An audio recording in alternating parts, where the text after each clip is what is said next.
Right, let's try this again, but without getting interrupted this time. Greetings, welcome to the StrangeNet. My name is Dojel. I am, have been, and always will be your very own stranger. And today we're gonna try and do what we were supposed to do on Tuesday, but I didn't check when server maintenance was.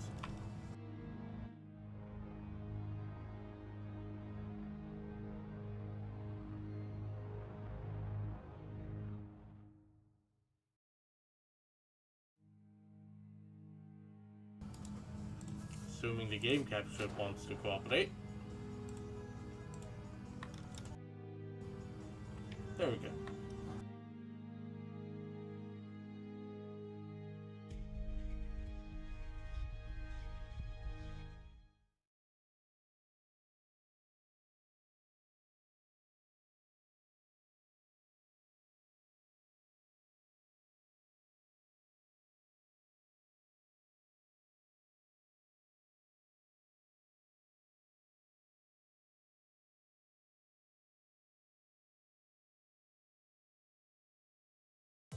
하루가 저물어가는 동안 나는 그저 서 있을 뿐이었어. Hello, Elusive. How are you? Here's the question I ask myself. Do I read these again? Apparently this one I do.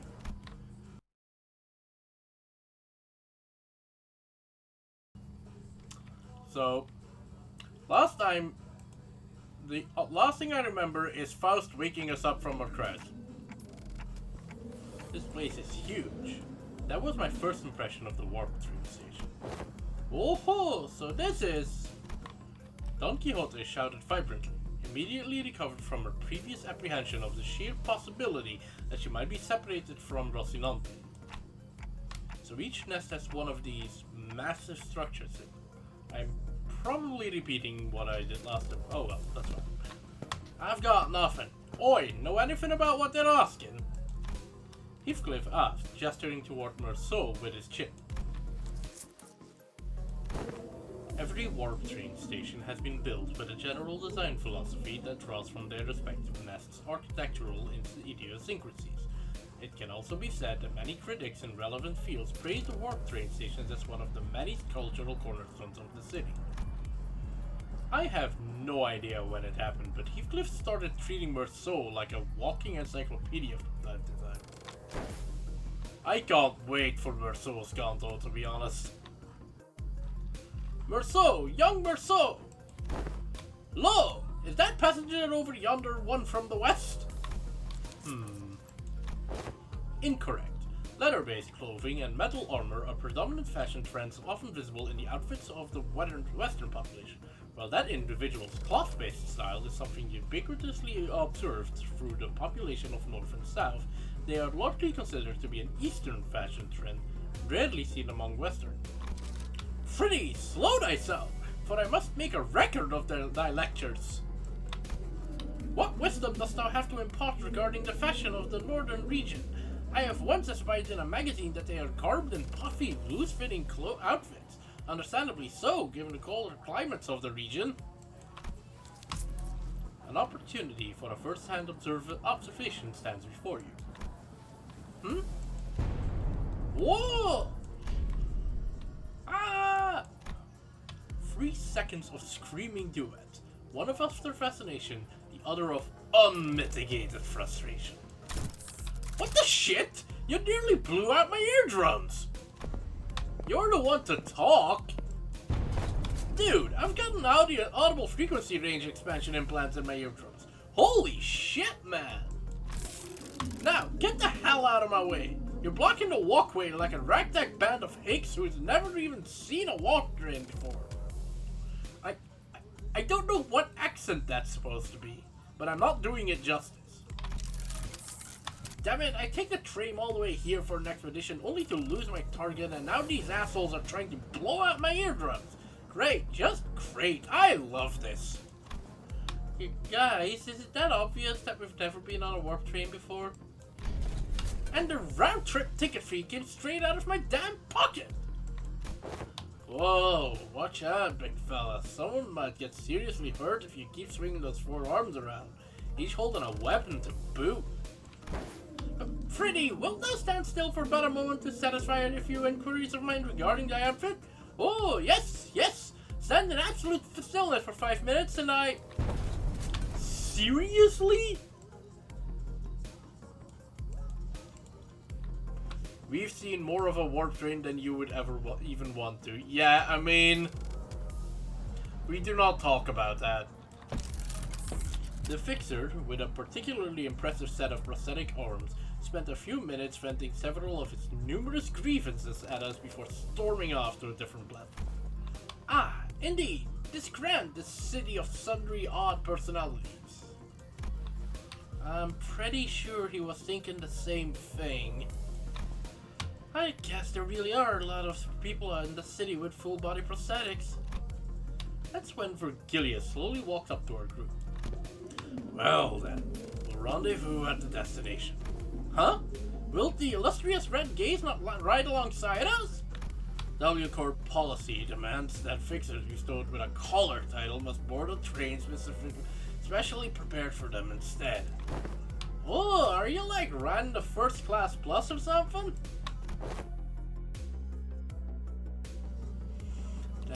That's a collar fix for you, I guess. Special treatments for the wings no matter where he goes. Is the fun fact about why that Virgilius is getting his own train, because I know that one. Kadon wants to go back to Mephi. Mephi will be lonely.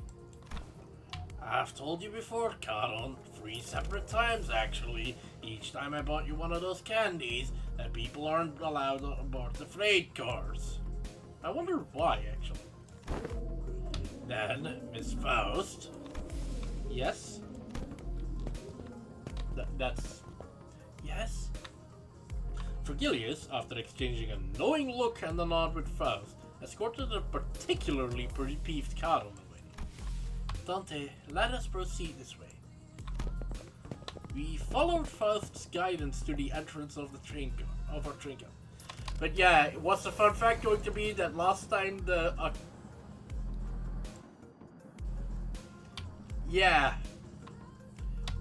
we had to call the fucking rabbits in to help us deal with this bullshit incident.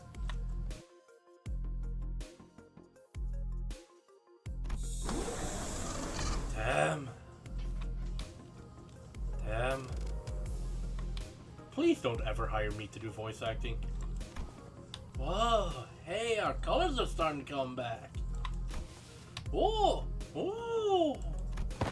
Hey, these must be the fabled complimentary food and drinks on the first class seats.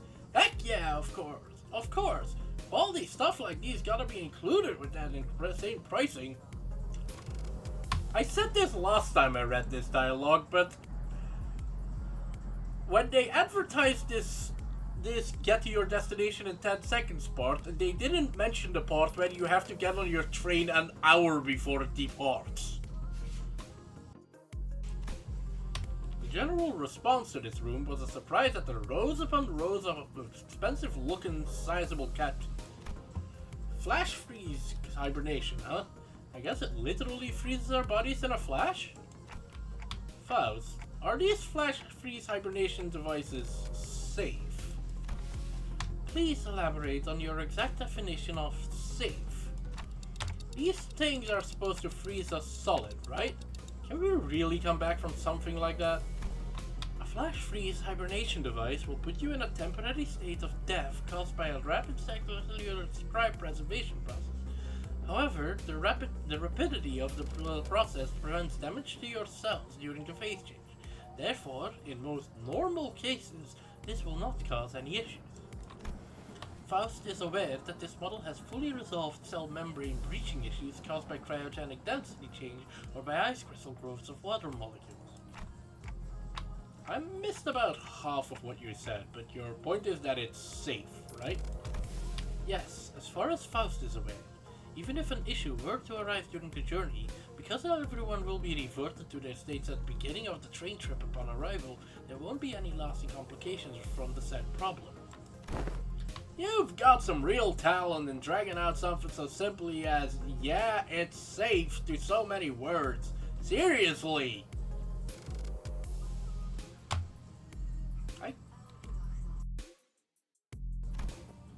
I'm embarrassing myself doing this.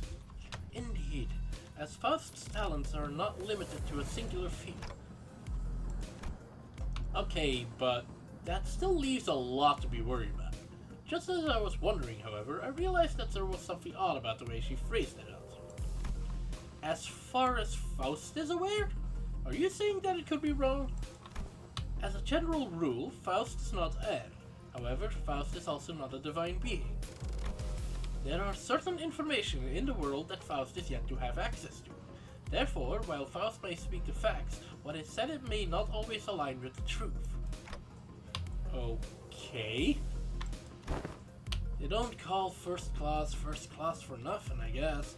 Peak Out's way up there in the northernmost corner of the city, but this thing will take her there in the blink of an eye, huh? It's one hell of a time saver. Hoo-ah! Hoo-ah! Hoo-ah! Prepare yourself, Rocinante! Thus begins the long jaunt! Oh, I've been meaning to ask, Don Quixote.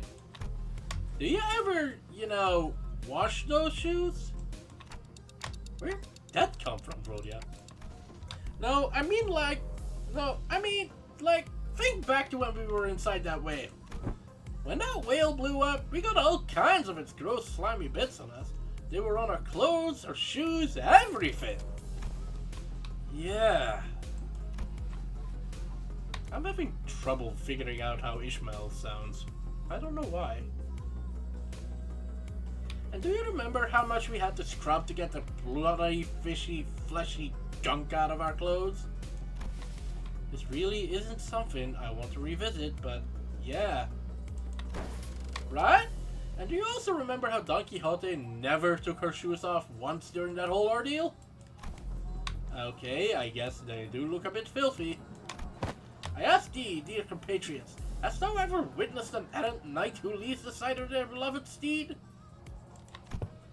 Can't say I've ever witnessed a knight before, though. Then thou shalt know, starting now, behold it, hearken to it, and remember it well. They don't spare us even a moment of quiet, do they?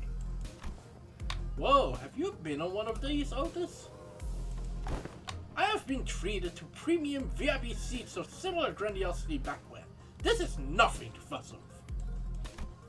Otis, who was sitting there and shaking her legs, suddenly asked Faust a question. Hey, you're confident that no accidents ever occurred on one of these first class, yes? Smile. In order to prevent cases of unnecessary anxiety and misgivings among the sinners, the history of accidents that has occurred aboard warp trains will not be spared. That's almost worse than just lying, Faust. No, that is just worse than just lying or saying no. Wait, what the? Oh, I think we're leaving soon. This is for warp train PW612 bound for Picor. Boarding period is ending soon. The sinners, who were either leisurely enjoying their complimentary snacks or taking a look around the first class car, suddenly became a lot busier. Then let us hurry and enter our capsules before it is too late. Oh no, why isn't this? The other sinners made it into their capsules no problem, but I felt like I was the only one who's fumbling. Is it anxiety, Dante? I think so. Yeah, I feel like that one can also not be described as an accident. Initiating warp in 10 minutes. Seriously, the boarding period for these trains takes forever. I know you probably save hours on the actual journey, but 10 seconds is a joke compared to how long you have to get on the fucking train for. Allow me to assist you. Stand as though you are leaning back and... Faust expertly guided me into the capsule as though she'd done something like this before, then pressed the button inside the capsule that closed the hatch. Do not worry too much. We will meet again in but a moment, Dante. I thought I heard a brief sigh, but the hatch shut tightly before I could ask for anything. Initiating warp. Please confirm that your seatbelts are firmly fastened. The last thing I saw before my capsule began to fill with gas was Faust climbing into her own capsule opposite of mine. I had no idea then what she really meant by "we will meet again in but a moment." Huh? Dante, you must wake up. Dante! But one thing I knew for sure was an inconceivable situation has occurred. That something had seriously gone wrong. Alright. And now with the game actually saving that I have grabbed all that.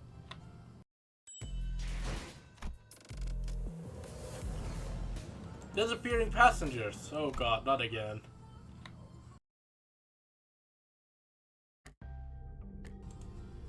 We're here already?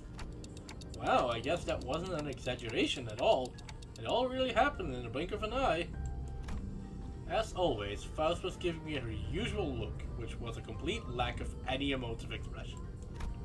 Which, I suppose, is why I didn't immediately register that something had gone awry.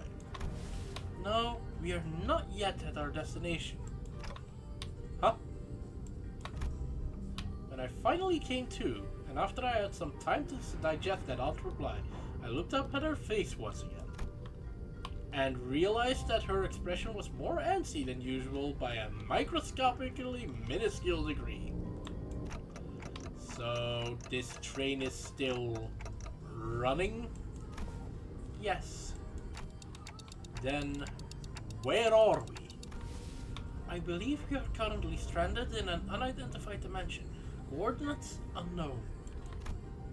I took a reflexive, deep breath from the sheer horror of the numerous implications stuffed into that dryly delivered sentence. When that passed, the first thing that struck my mind was that we were about to suffer the very thing that we were so worried about. We do not talk about things. I see. But I soon found myself calming down. Yeah, this had to be a part of Faust's plan. She probably saw this coming a mile away. I'm sure she's about to proudly tell me every little detail of her plan that will help us out of this situation. But this is all just a part of the plan, right, Faust? How many plans has Faust actually come up with? I mean...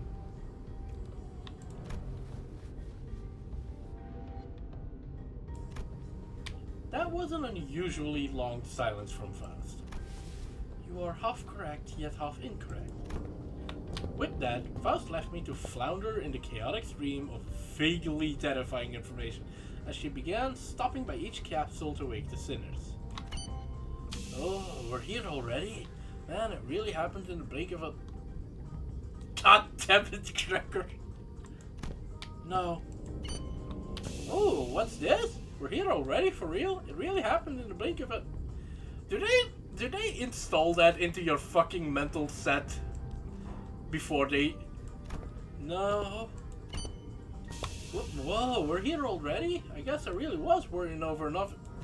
No. No. Oh. No. Yet I have not uttered a single word. There was a brief cheer, a little hurrah about regaining our colors, followed by a flat-toned explanation of our current predicament, which was then followed by a long, loaded silence, which was a sequence of events I had the pleasure of watching play out on about 10 consecutive occasions. Okay, who are the two odd ones out? Dante, I understand your confusion, however, perhaps an elaboration of our present circumstances is necessary. Also, Faust, how did you get out of your capsule? And that brings us to the present. Let me get this right. I don't know what to do with Ishmael's voice. I don't know why. Let me get this right. I'm just gonna use my normal voice. This train's still running. And we're drifting through some unknown dimension? Ooh, odd about that strikes me as quite dramatic. Most importantly, are you saying that you already knew that this would happen, Faust? Yes.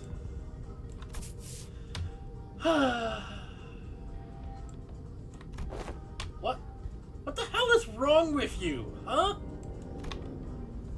The sinners each begin to voice their anger. Of course, this wasn't the first time Faust and Virgilius intentionally and knowingly omitted certain details about events in our path. What? Are you insane? It's not like we can just retreat or jump out that door with stuff into the fan. Opening the door will result in nearly immediate destruction of the physical body. But hey, Faust, at least you know what to do like you always do. You've got a plan, right? Right? Faust, whom I had rarely ever seen at a loss for words, was unusually slow to respond. What's up with her? Lass looks totally out of it today. She gives me a sideways glance. There must be something she can't discuss in front of the sinners. Guys, let's pause for a bit. She said that something inconceivable happened. The other sinners' anger was completely understandable. It also makes sense that this continued lack of communication was harming our trust in Faust. Alright, we're going to go over the situation from the start, okay? But just letting things play out might really turn everyone against Faust, and for good. Besides, I doubt Faust woke us up in the middle of the trip just to spite us. First things first, I gotta get the sinners to calm down. Then I'll ask Faust to tell us what happened. If there's a problem, we'll figure it out and deal with it as we move along. Tell us what's going on, Faust. All of it. And in a way that we can all understand. Let's hear her out first. Is that okay with you guys? If you say so, I'll go along with it. Fine. I suppose losing my rag rarely ever did anything.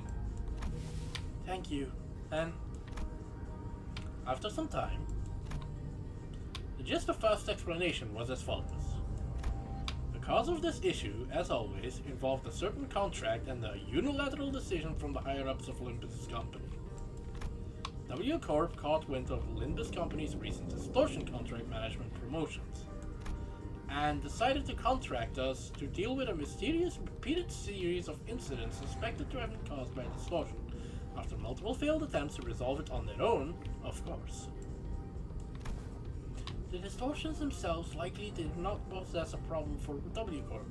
Based on the available information, it can be determined that they would have all been neutralized as soon as the train arrived, and any transformed passengers would have been reverted to their human forms. Huh. So the save point system actually trumps distortion. But the real issue was that the passengers were disappearing. Passengers? Spirited away? Alas, such is an impossibility aboard these trains, is it not? I swear to God if Angela's been giving out tickets again. That is the question for which we must discover the precise cause and effect of. Did W Corp share anything to get us started? That appears to be the most prominent cause of this misunderstanding.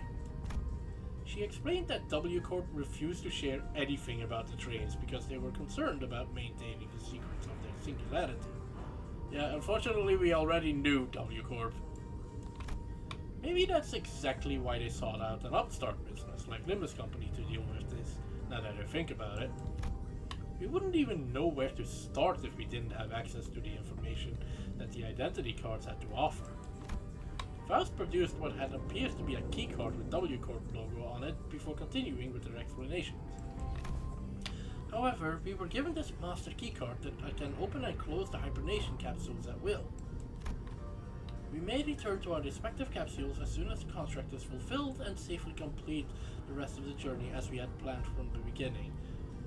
Given how W Corp trains works, does that even work?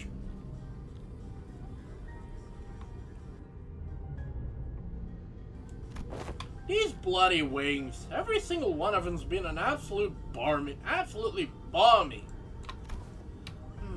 I think it's a bit unkind of them to ask us to finish the puzzle without all the important pieces. Holy shit, Honglu said something not completely ridiculous. At At least the T-Corp, their chief executive director, tagged along as our assistant, not to mention kindly explaining so many new things to us.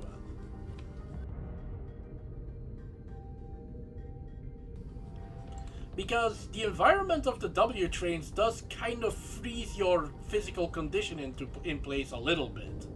Like, you don't recover sleep, you don't get over hangovers, you don't fucking die unless something really extreme happens to you. So, how does the hibernation work? Does it undo the effect, I guess? It sounds like Miss Faust was stuck between a rock and a hard place herself. Some sinners grew more receptive after her explanations, albeit with a sigh. I would have appreciated if you at least give us a hint. Yeah, I understand where you're coming from, but it's not like there's someone out there monitoring your every move and every word, right? That is...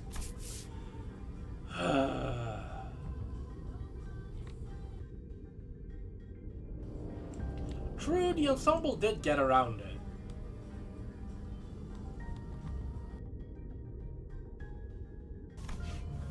But not everyone was willing to let this go without saying their piece. Next time, I will take your inputs into account. You know, the April Fool's event may have spoiled something here, but it's always interesting when Faust speaks in first person. And that's everything I can do for her. It's an undeniable truth that Faust has disappointed the sinners with what she's done. But she is Faust, after all. I'm sure she has backup plans to get us out of this situation. So what's next on our agenda? Yeah, what's done is done, right? Besides, it's not like we're gonna rot away for thousands of years inside this metal box. That is something I must first discuss with Dante. Discuss? But discussing things with other people is very unlike Faust. What are we discussing, Faust? We must converse in a lower volume, Dante. How exactly do you intend on getting me to lower my telepathic volume? Why are we whispering? Her secretive attitude only exacerbated my already battered sense of safety. My connection to the Gesellschaft, Faust, has been severed. I'm sorry, what? I cannot access Faust's knowledge at the moment. I guess I really was right to be anxious.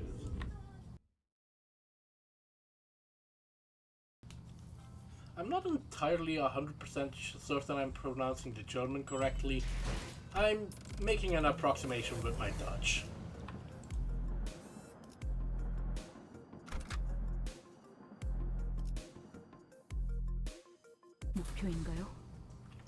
Hang on, was that a chain battle?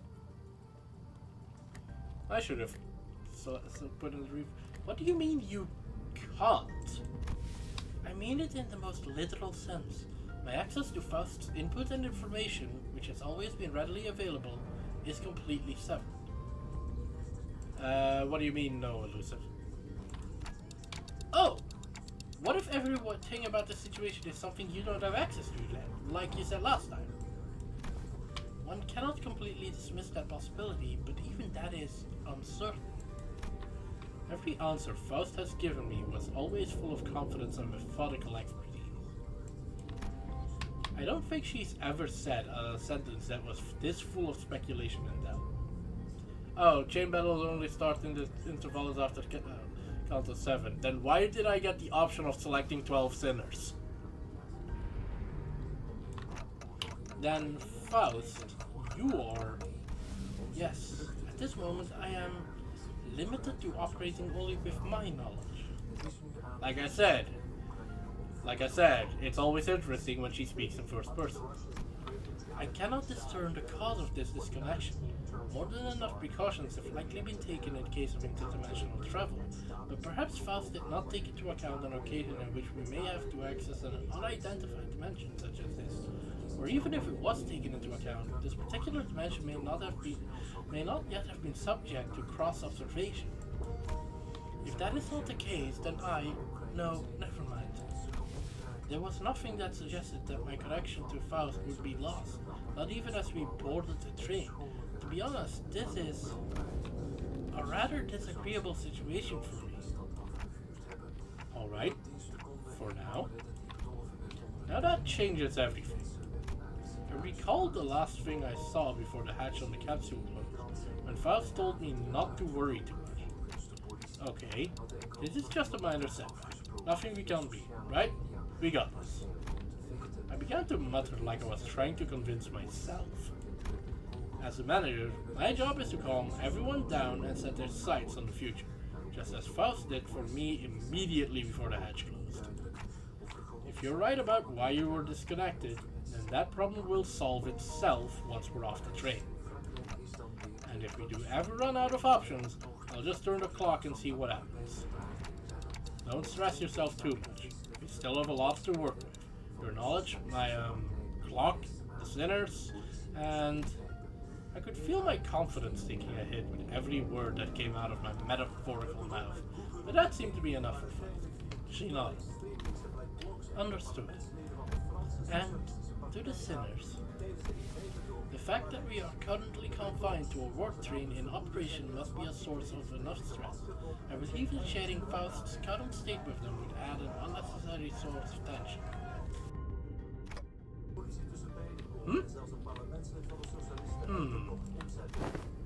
What? So reckon this door ain't gonna do anything? We're all gonna bite it once it opens? How many times do I have to tell you that you're not even strong enough to break this door down? A billion years in this box? Yeah, good idea. So, what now? Do we have to take a search and sweep around each car or something? In the grand scheme of things, yes. Faust cleared the air with a cough before continuing. By A-Corp's standard timescale, approximately 3 days have passed since our departure.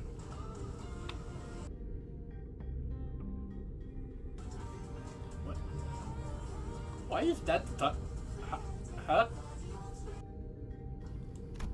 As per the contract between Limbus Company and W Corp, I acquired the master keycard placed inside my capsule and adjusted the hatch settings to open automatically in 3 days. 3 days, huh? I feel like I just blinked and I guess that's hibernation for you. As you were all informed prior to boarding, there is no way for the economy class passengers to enter the first class car. That is why this place has remained untouched. However, cross-referencing my own deductions and W Corp's rather fragmentary explanations, I can assume that the situation is currently under progress in the economy class cars. The part where they trash the shite out of one another, tearing their limbs off, all that mess? No, I doubt that. I don't think it gets that bad in just 3 days. Besides, that's supposed to be business as usual for W Corp, right? Must be something else that's out of the ordinary that they want us to deal with. Yeah, I'll go turn it down.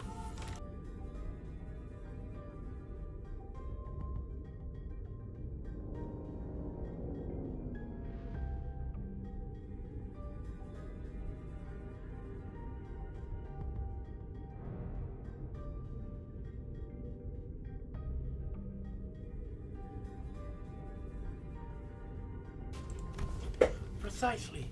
In my opinion, it is... Oh! Hold that thought for about a moment! Just as Faust was about to continue, Don Quixote raised her index finger to her lips and signaled her to be quiet. Does thou hurt aught as I do? Scratching, nay, rapping! Forsooth, past this gate must be a... As Don Quixote kept listening with her ear to the door, an odd expression of half curiosity and half horror appeared on her face. It is possible that there must be... Lady Faust? After that very distressful noise, everyone simultaneously turned their heads to look at Faust, who closed her eyes briefly and thought. Please step aside for a moment, Don Quixote. It would be best if I observed it with my own eyes. I wonder if anyone else is picking up that she's speaking in first person. With that, she produced the master keycard from her pocket and approached the panel installed next to the door. Whoa, hang on a minute! That is not Heathcliff's voice. Whoa, hang on a minute. You're going to open the door? I don't know what I'm doing with Heathcliff. I'm trying to be English and I'm failing. I intend to follow your usual flavor of suggestion, Heathcliff. That there are times in which a physical altercation is preferable to detached ruminations. Huh? My suggestion? That is definitely not Heathcliff. Well, I ain't gonna disagree with you there, but what's gotten into you, lass? After all, how could I deduce anything without seeing it myself?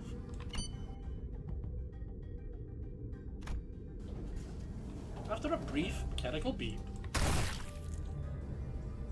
I am not replicating that sound. Hideous creature suddenly crashed through the open door and charged wildly in our direction. Alright, what's the problem of the day?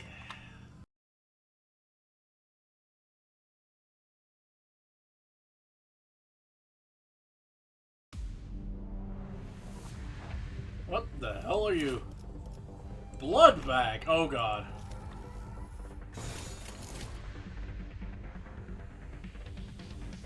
Oh god, we're dealing with vampires.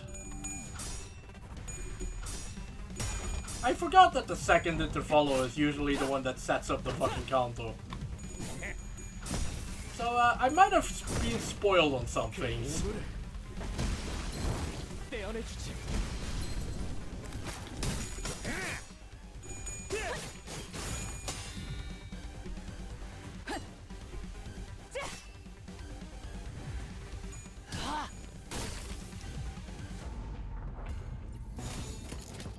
내가 시범을 보이지. 찢어진 것같이 흔적거리는구만. 확실하게 갈라지는 감각이었네. 좋아. Yep, fair enough. 불길 속으로. I'd ask where Elena is, but Elena is dead, so it's not her. 건 즐겁네요. 좀 더 잘 뵐 수 있을 것 같은데요. 별것도 아니네.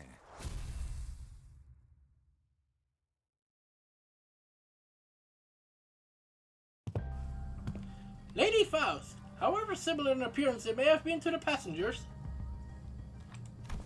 verily, 'tis as though they were in a completely want of sense, like people palidified by the whale.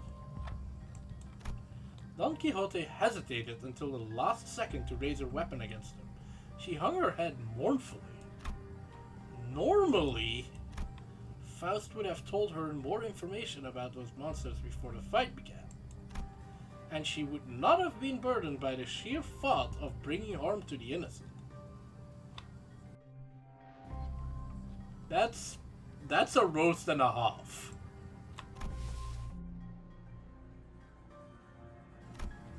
Faust began searching the area, closely observing various bodies and the general area for information.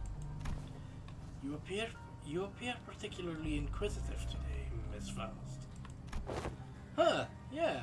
Aren't you usually the one who has all the answers while we're racking our brains trying to come up with something?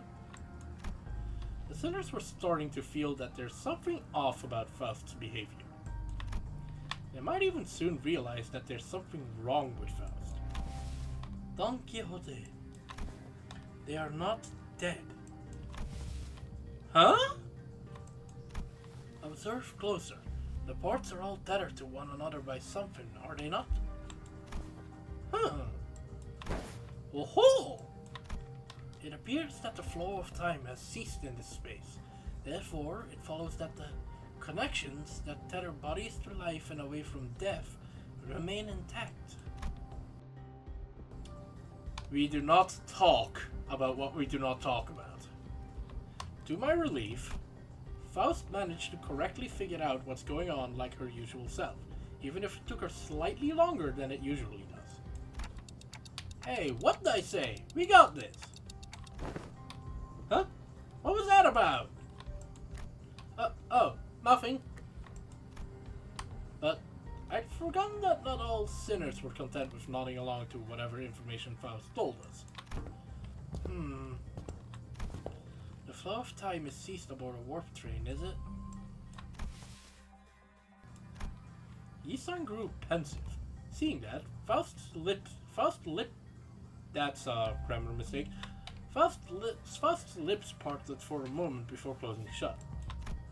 I was starting to get a good read of her expressions. That was an unmistakable look of regret, however short-lived. Howbeit, would it not be more accurate to muse that the flow of this time has decelerated to the point where, to an extra-dimensional observer, it has slowed to a stop? What is your perspective regarding this situation? I'm turning into Solid Snake at the end there. Yes, that is a most rational suggestion, Yi-san. Did Miss Faust just get something wrong? Wow, Yi-san sure is a time expert, right? Can you summarize it in easier language now that we're talking about it anyway? Gladly, if you would allow me. Yi-san began to elaborate with gentle enthusiasm. That was close. To speak in brevity, it can be said that death is not an element aboard this train. And can you maybe speak in a little less brevity? To elaborate. Verily, this one's heart beats still. Don Quixote lowers her head and listens closely to what appears to be a dismembered torso, and shouts with relief.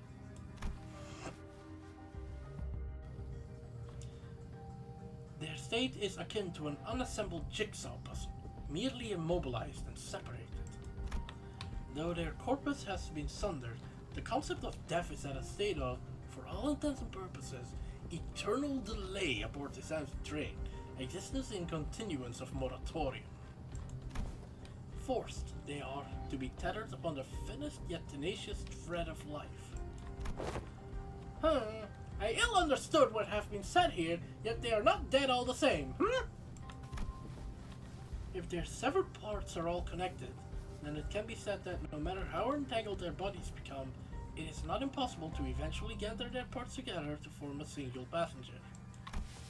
Thus, naturally, we can determine how and why the profession W Corp cleanup agent has come to be. I see!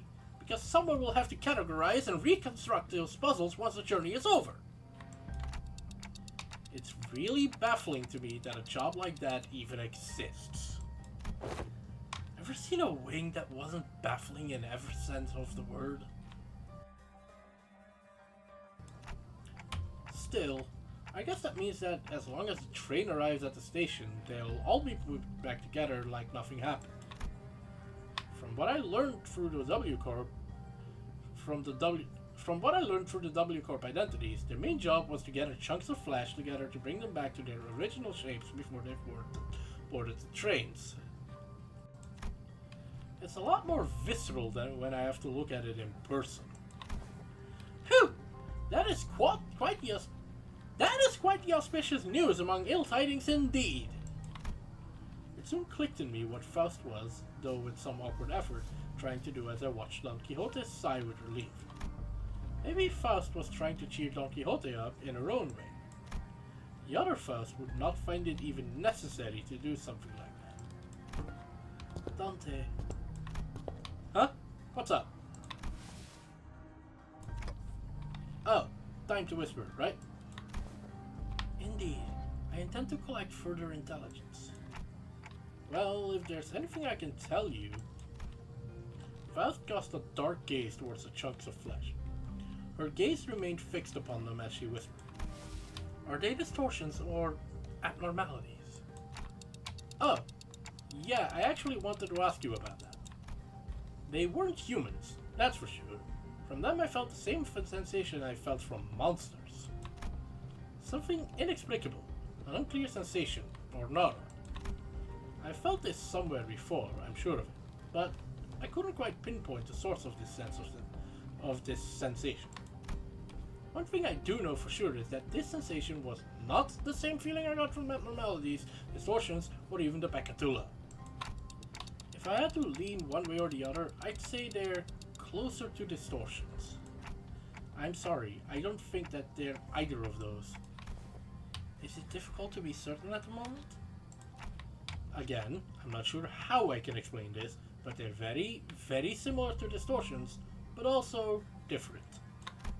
If you had to ask then, I'm gonna guess Faust doesn't know. Faust may know, but I, at this moment, have no way of knowing. I feel like I should apologize for that. There is no need, Dante. Though the information you have provided me is rather ambiguous, it has helped me to do something of worth. And collecting intelligence myself and creating deductions based on sports information is quite... She paused, holding a bloody, slimy chunk of flesh in her hands. Did she just smile to herself with gore in her hands? Oh, finally the awakening has begun. I apologize for how similar some of my voices are. 가야 할 곳으로 보내준 것뿐이죠. This intervallo is gonna be a lot of me apologizing for the poor quality of my voice acting. Multi-crack office. That sounds terrifying.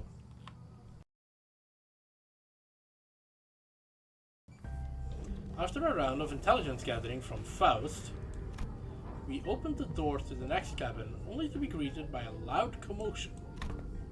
It sounds like there's other survivors. Aha! Passengers in danger! Worry not, for I have arrived to... Whoa, whoa! Don't come any closer! Who the hell are you guys? Is it that same asshole from earlier? You look like that asshole from earlier. A four-armed woman suddenly jumped in our path. She appeared without warning. Faust stumbled a little bit, inadvertently slapped by the figure's swinging arms as she pushed us away. Right, like you gave me any warning before you practically kicked that door open. Would you mind moving that huge sword out of our faces? It's a bit threatening. Threatening? I'm just trying to protect the civilians in this car. Also, is that your bioprosthetic? Must be an old-timer, huh? I thought those things went out of style forever ago. Oh, you wanna see what this old-timer's got left in him? Aha! Thou art from the north, fairly. That garb is of the northerners, no? This really ain't the time, lass. Anyway, looks like we're in the same mess here. Make way for us, yeah? We're gonna have to fight her, aren't we? She seemed to be sizing us up for a moment. Nah, how do I trust you? Got any proof that you ain't bitten? I'm not gonna let all my effort protecting this place goes to waste. Bitten? The bloody hell are you talking about? Weird, you look completely lost. If you were in one of the economy cars, I'm sure you've seen... Hold on. Are y'all from the first class car? Yeah, we just woke up from our capsules. Huh, but none of you look very... I mean, aren't first class seats supposed to be... Well, why didn't you say so from the get-go? Name's Sasha, multi-crack office rep. With that, she lowered her weapons and allowed us to pass. Have you not left this car for the duration of the ride, Sasha? Huh? No, I haven't. We warped over to T-Corp after picking up one of their contracts, but... Jeez, can you believe that this train broke down? Shit, is it even broken? I'm not feeling hungry or sleepy at all. Stinks of some shady bullshit if you ask me.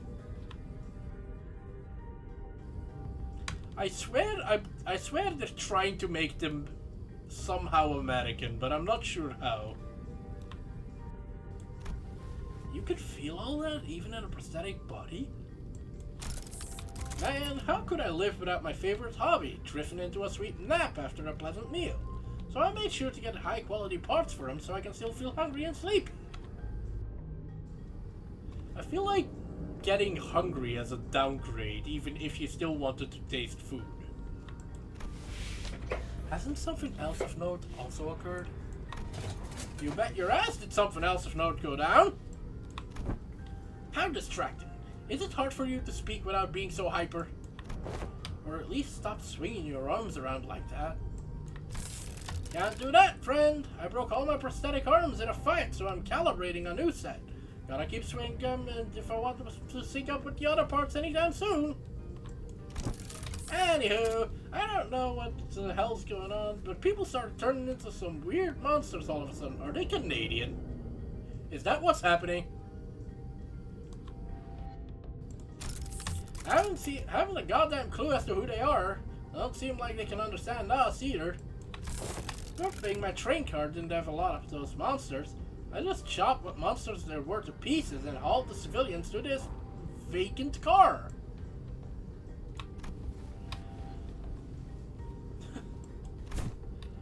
3,201 red colors. 3,202 red colors. You have decided to protect them despite the potential risk that they may transform as well. But of course! It is the expected duty of any valorous fixer to stand guard in front of the front lines against evil to protect the weak. I've been keeping a close eye on them for the last 3 days, and so far, 0 transformations.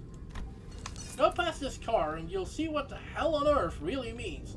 Those monsters are constantly trying to claw their way to the front of the train, so if you ask me, I'd wager that some shit went down there at one of the train cars in the back, and it spread like wildfire till it reached here.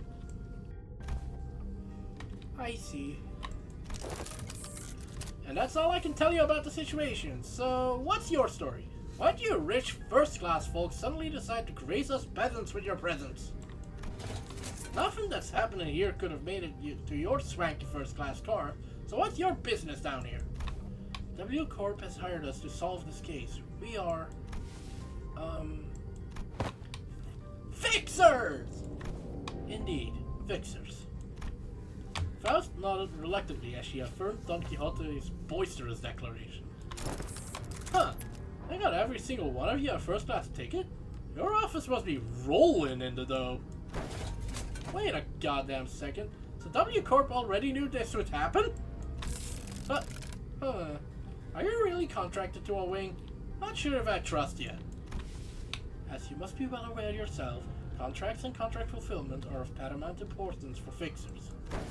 With that in mind, please recall that W Corp is one of the most secretive wings of the city. Ah, non-disclosure agreement, huh? Makes sense. I wouldn't want to deal with those goofy boys either. Anyway, I'm still gonna have to ask for proof that you're actually contracted by W Corp. This is the master keycard given to us by W Corp. I believe that it can open most doors aboard this train. Faust produced a master keycard from her pocket. I guess there isn't any other way for us to prove that we're actually contracted by W Corp. A keycard? So you use this to open the path between the first class and the economy class car. Let's see. W Corp logo. Oh, nice materials. Looks like you're telling the truth. Alright, I won't pry. Not like there's any cash in it for me either. So, I guess you gotta go all the way down there for your job, huh? Yes. The fixer finally got out of her way, and with one of her free hands pointed toward the opposite door. Well, it's your funeral, ladies and gents, or your victory lap if you guys are really that good. Lots of luck to y'all. I thank thee for thy words of courage, Fixer Sasha. I shall trust thee with protection of this fortress. Prithee, protect the innocents in my stead. Big sis, are you a fixer? Are you going to save us from the monsters in the cars behind this? Huh? Just as we were about to reach the other end of the car, a little passenger pulled on Don Quixote's coattails. Uh-huh! Hi, forsooth! Whoa, are you a famous fixer? Forsooth, once again, thou mayest know me as a profoundly illustrious fixer. Oh, I want to be a fixer too, just like you. Don't pester the lady. I'm sorry, she's my daughter and... Ha ha ha! Don't worry not thyself, 'tis no bother at all. Thou must dream of becoming a fixer thyself, little squire. It is fortunate that someone like yourself is aboard the train. Your presence ensured that child's survival. What you talking about, all son? Come on, no need to keep up appearances between people in the same line of work. I'm just here to collect some sweet emergency contract fees from each and every one of them. One of them. Are you two on something or what? I see. I don't think Don Quixote needs to hear what she just said. Didn't know you could be like that, Faust. Be like what? You knew there was no way that the fixer was actually there to protect him out of pure goodwill, but you decided to go along with Don Quixote's delusions anyway. Am I right? Good move. I was getting worried about what might happen if she started acting out again. You saw the twinkle in her eyes too, right? Don Quixote has always been energetic, but she's been especially bouncy today. Eyes. Faust strode towards Sasha with a question. I have one last thing to inquire. It'll be 30k on per inquiry. That is quite an unsound decision to make for someone who claims to be in the same line of work as us. Have you considered the possibility that once our contract is successfully completed, we could include references to a particularly cooperative associate office in our report to W Corp? But, whoa, you serious? Well then, let me hear it. Were the eyes of the monsters you faced red by any chance? Sasha paused her swinging arms for a moment upon hearing that question, appearing to either be in thought or trying to recall something. Then answered. I don't know. Those monsters were red all over, but is there something special about their eye color? Well, for one, my prosthetic eye is red. That passenger over there's got red eyes, and oh, you there! That lady with the big swords also got red eyes. What, is someone out there paying cash for info on red eyes or something? No, well, it was a question of no significance. Faust nodded lightly in her direction, then opened the door to the next car. More noises I will not be repeating. That is not how Ryosha would whistle, but I don't know how Ryosha would whistle. It was just as we had feared. The scene that appeared before us looked like it came straight out of a painting of hell. And in hell we live lament.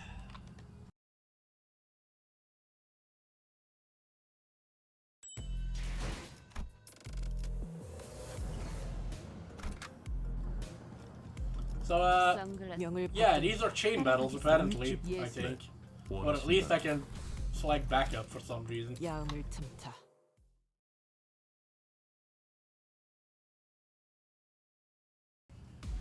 I should probably set some of my people to some of the new identities I have just so that they can fucking level them.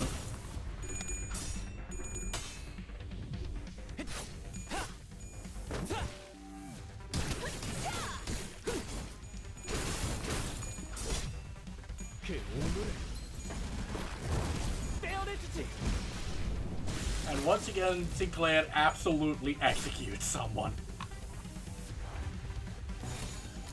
바람구멍을 내주지. 좋아. 다음은 침묵을 안겨드리죠.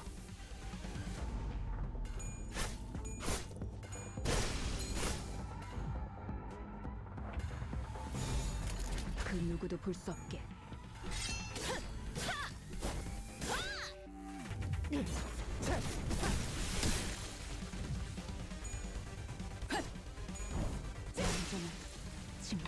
So I'm noticing some of them have red candy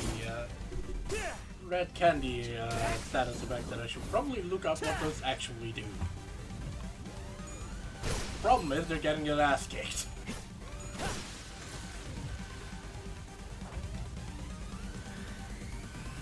Coagulated blood. Get offense and defense level equal to the value.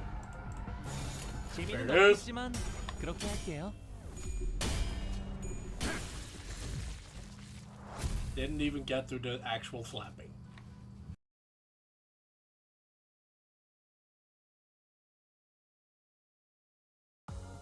당연한 결과죠. 저는 선택받았으니까. 그렇겠죠? Let's see. I'll put you on him for now.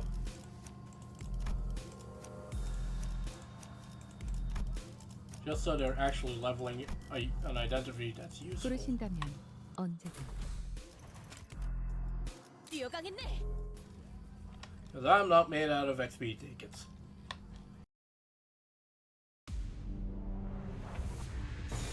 그 누구도 볼 수 없게.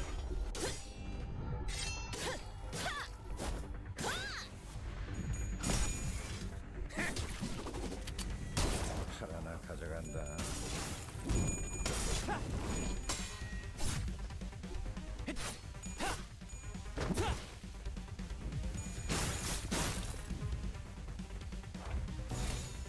바람구멍을 내주지.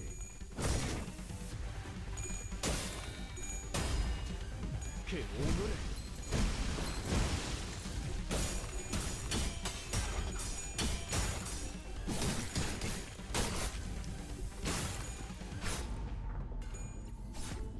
다음은 침묵을 안겨드리죠.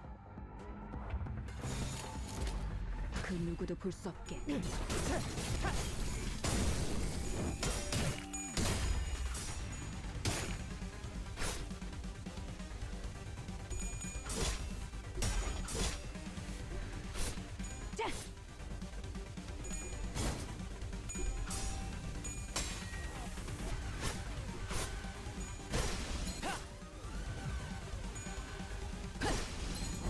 진정한 침묵.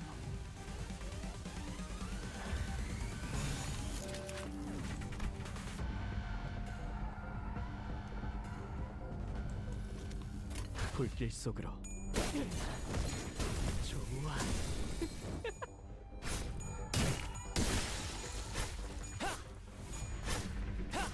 You know, with my team comp essentially being Lakeborn, I am kind of buffing these guys, aren't I?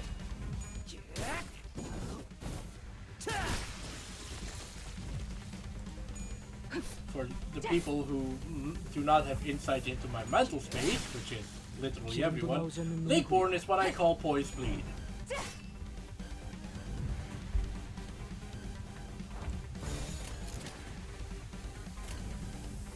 The reason why I call Poise Bleed that is because all the Pequod identities and Gregor have poison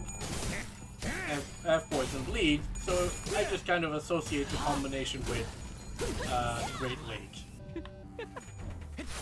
좀 더 잘 뵐 수 있을 것 같은데요.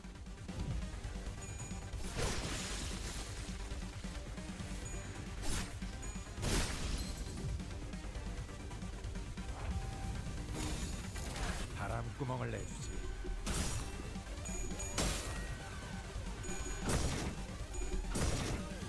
그 오물을 떼어내주지.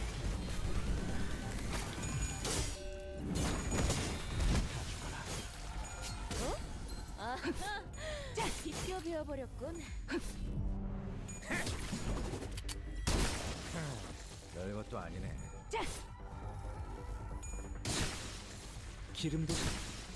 기름도 나오지 않는 놈이구려. 내는 건 즐겁네요.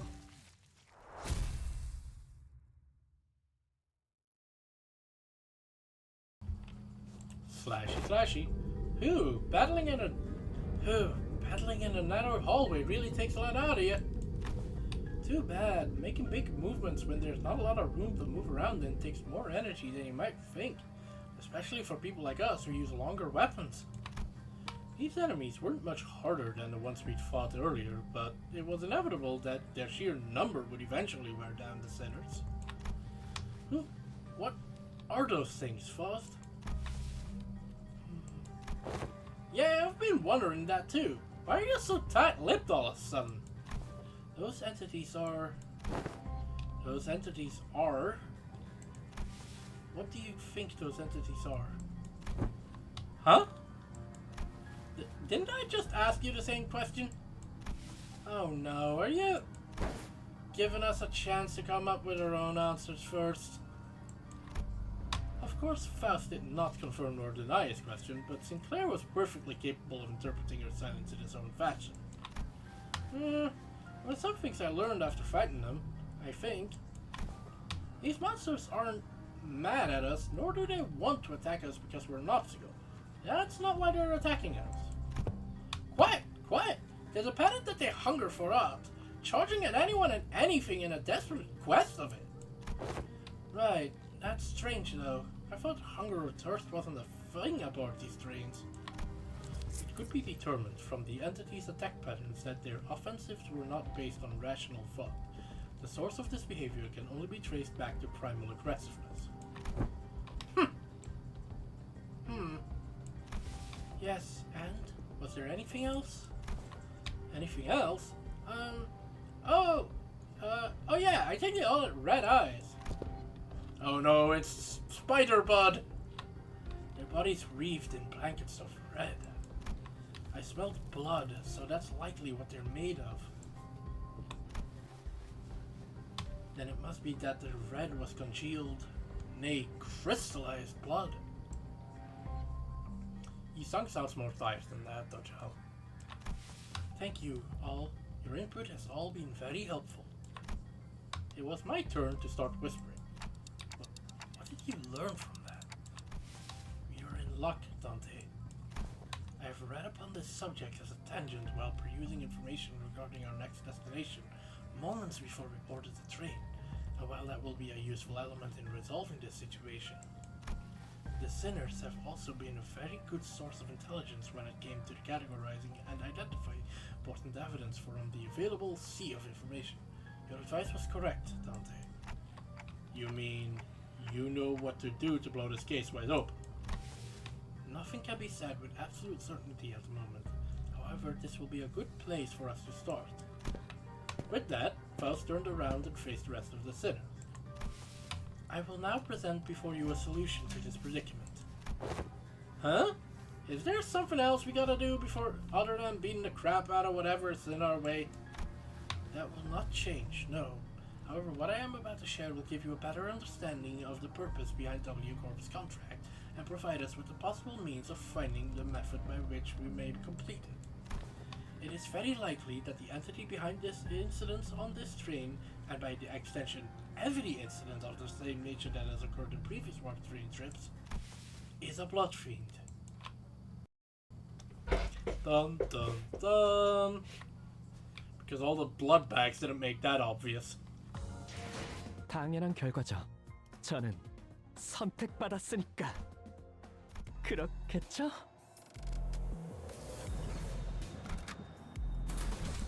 불로 정화하고 깨끗한 세계를 세우러. Wait, a blood fiend? What's a blood fiend? A blood fiend? What in the name of the wings is that?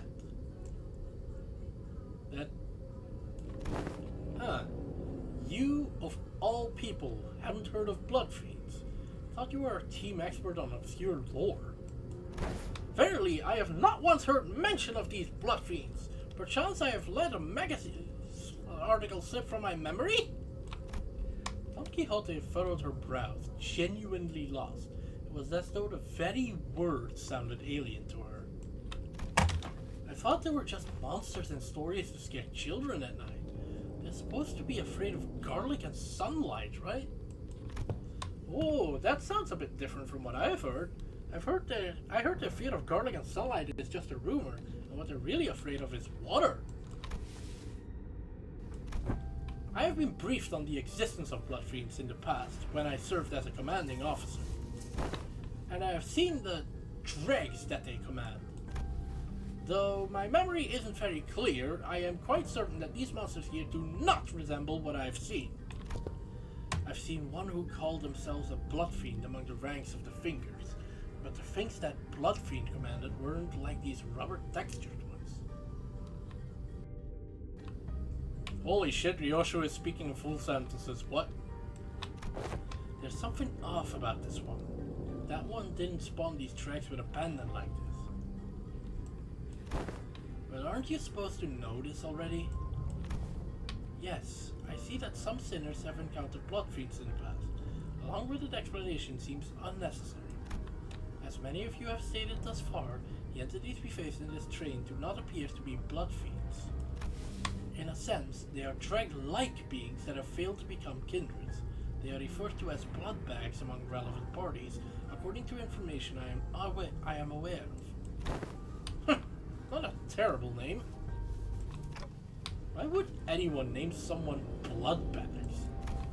As it has been said prior, it is impossible for passengers to disappear aboard warp trains under normal circumstances.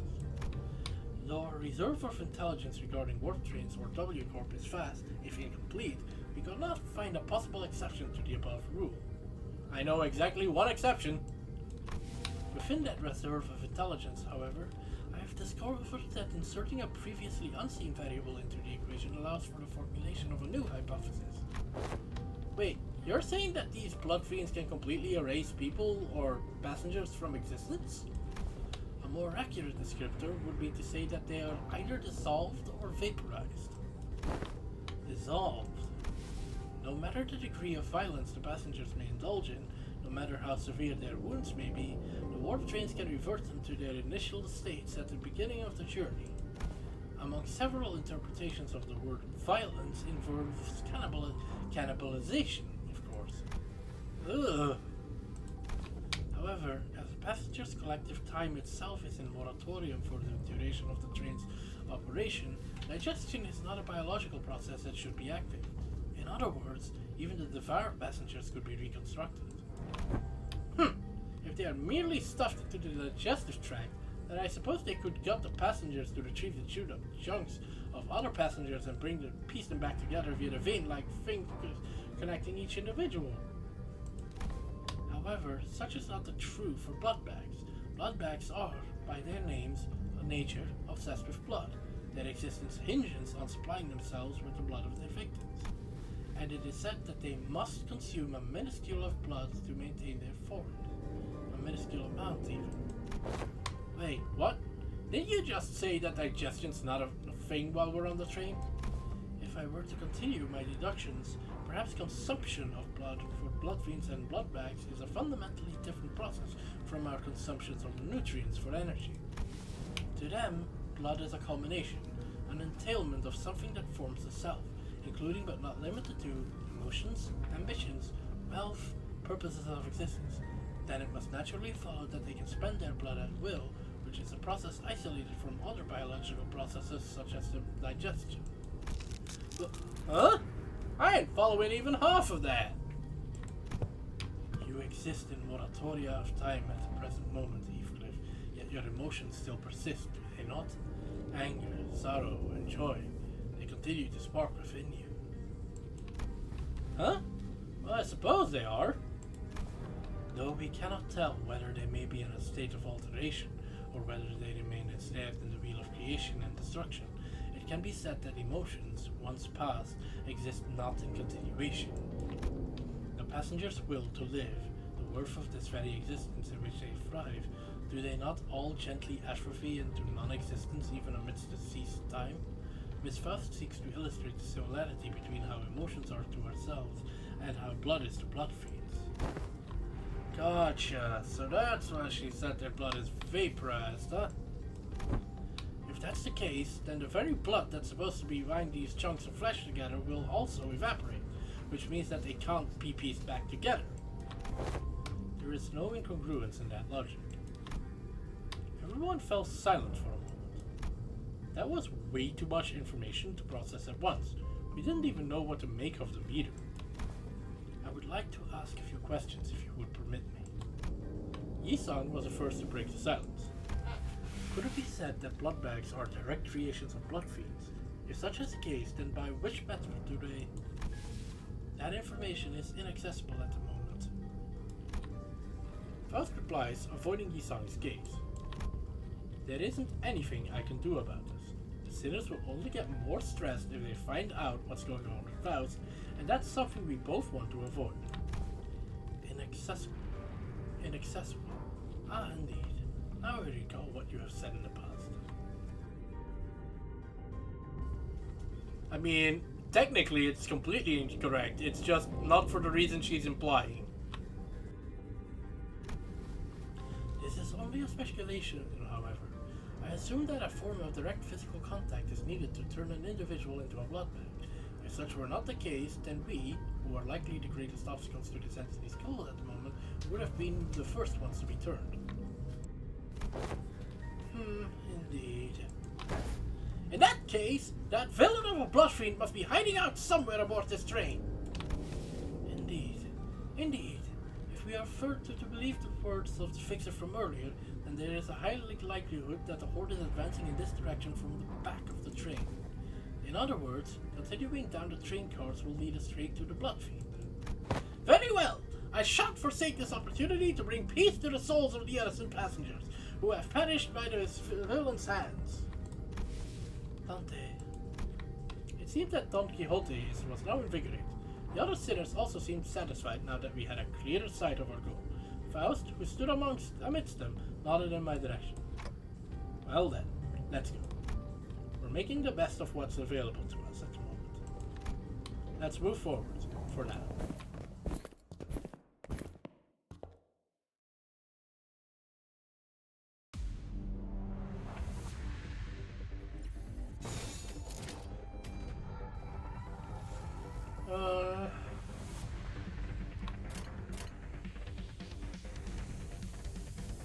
불길 속으로.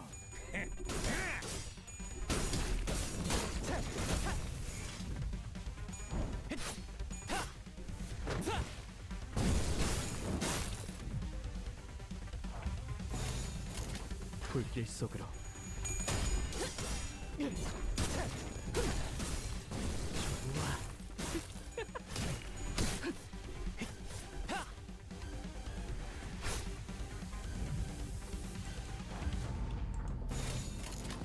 It does appear that my choice of, or rather my luck of team comp has come to bite me a little bit. Considering that these motherfuckers are empowered by bleeding.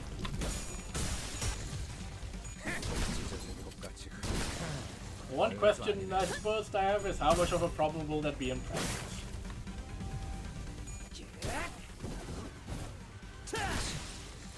기름도 나오지 않는 놈이구려.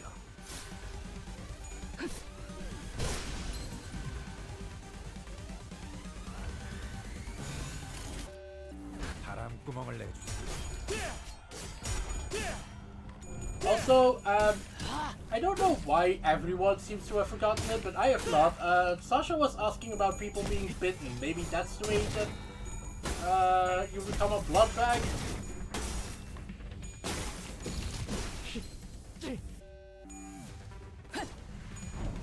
I just feel the need to bring that up.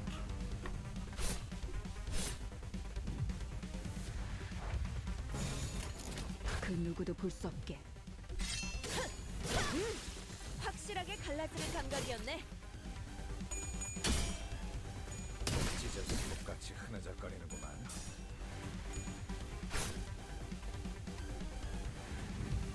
I forgot that blood fiends are charged bleed, or that these blood bags are charged bleed for some reason. Or rather, I didn't notice. I don't know why I said I forgot.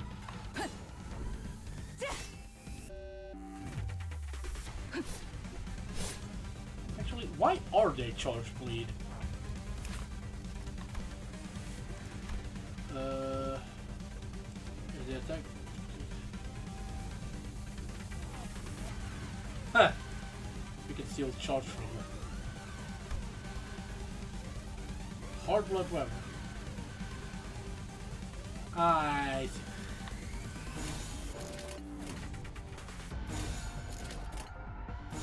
재미는 없겠지만 그렇게 할게요.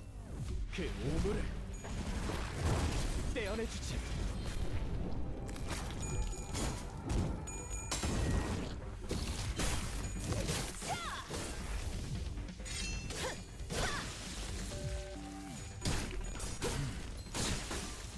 기름도 나오지 않는 놈이구려.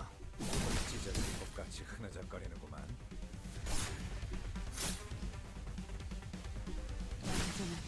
That does make sense. Oh yeah, they are cleanup agents. 내가 시범을 보이지. That does imply that W Corp should have been concerned about missing cleanup agents 확실하게 too, 갈라지는 감각이었네. and not just passengers.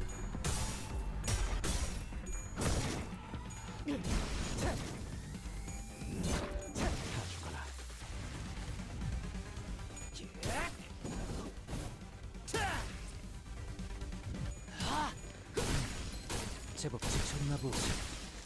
기름도 나오지 않는 놈이구려.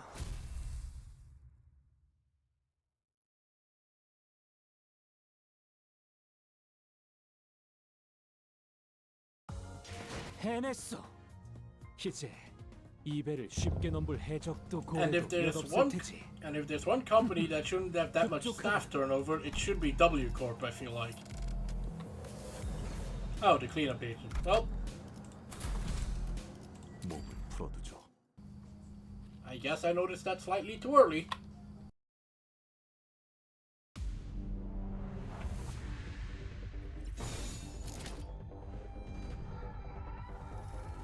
즐겁겠군.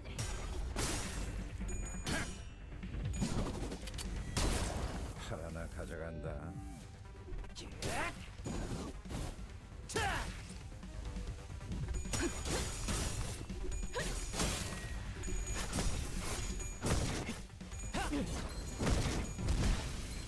좋아. 그 누구도 볼 수 없게.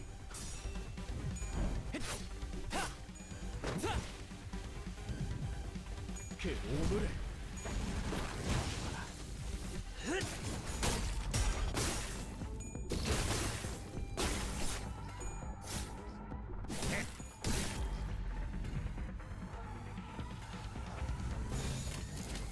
그 누구도 볼 수 없게.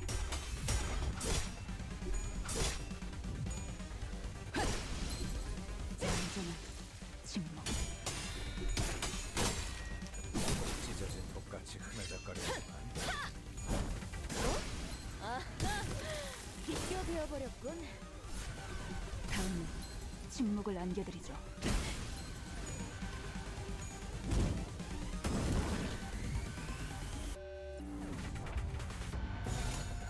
바람구멍을 내주지.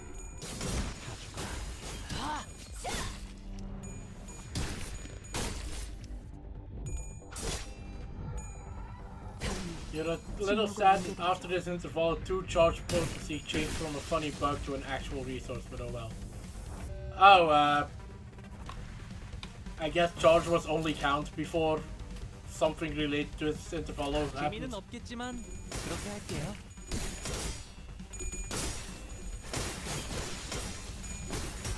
I guess that does make sense because Ishmael and Heathcliff don't interact with charge potency at all, and neither did Honglu. Or at least not W Corp Honglu. 재미는 없겠지만 그렇게 할게요.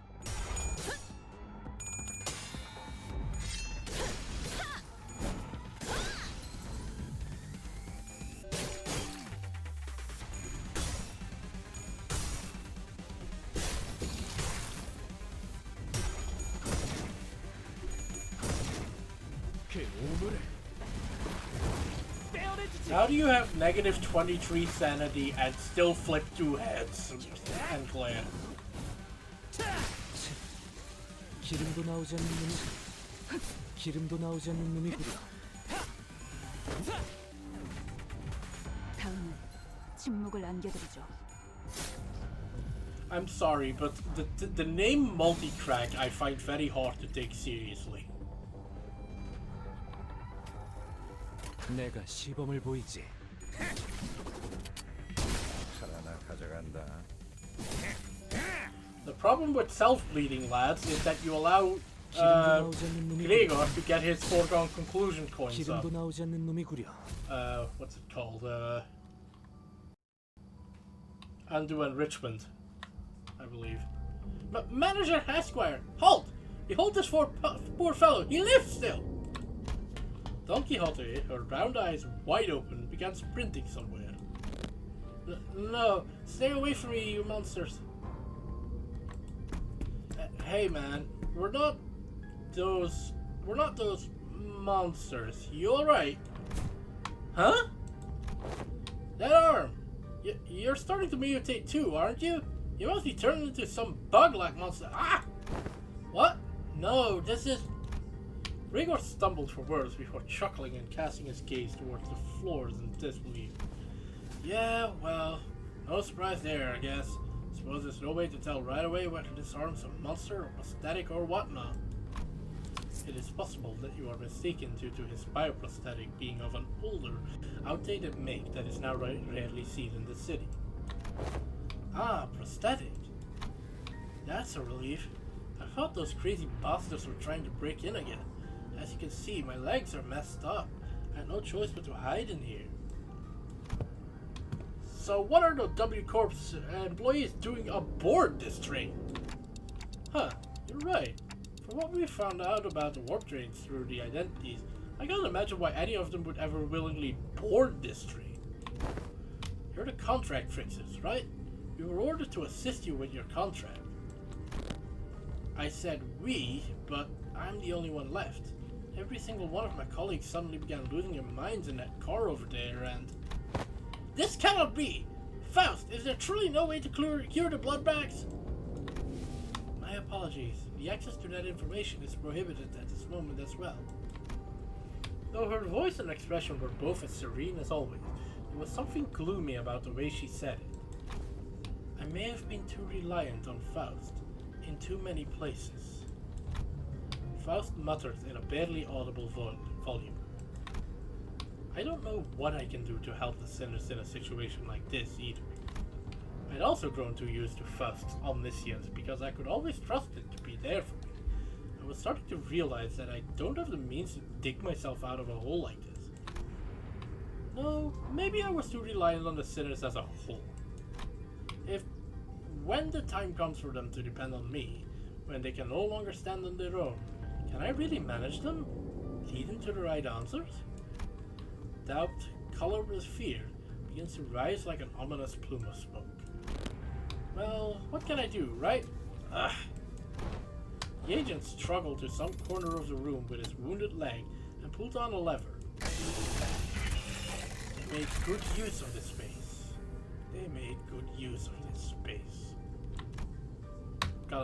Gotta have Ryosha speak with more malice. And the wall behind what had initially appeared to be a folding chair for employees spun open. Oh, what in the name of wings is this? Perchance thou hadst hidden here a weapon most powerful, a weapon most feared by the blood fiends? That holds some resemblance to a capsule we saw on the first-class car, but why would that thing be here? The cleanup agent slumped into the pod that appeared in the wall. Phew, finally. Huh? What is it that thou seekest to do? W Corp prepared a small hibernation pod for employees in case of these emergencies. Finally, then... Huh? Good luck with the rest of the mission. With that, he settled into the capsule and shut the hatch behind him. Christ, that was loud. When the door covering the pod closed, only the folding chair and a wall covered with facade remained. He's gone. There he goes. He has departed to sea. We blankly stared at the wall the agent disappeared into. Well then, I guess we gotta. Let's move on to the next car. Keep on keeping on. I don't blame him either, but it is kind of funny.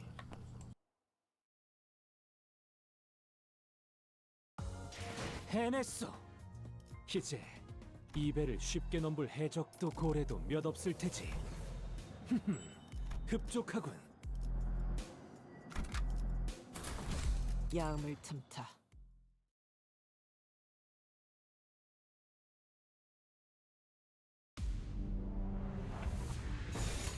재미는 없겠지만 그렇게 할게요. The main is serving a shot in the face.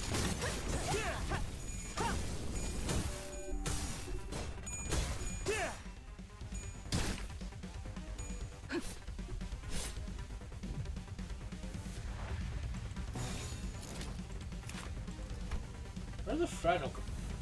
Oh. 그 누구도 볼 수 없게.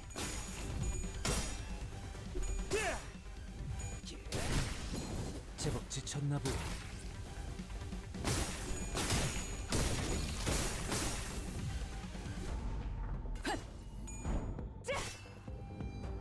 As soon as I have a better poison identity level, Ishmael, I am replacing you.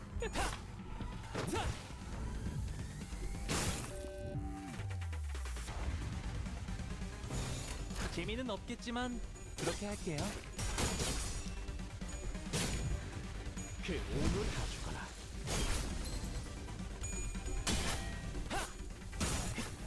되는 건 즐겁네요.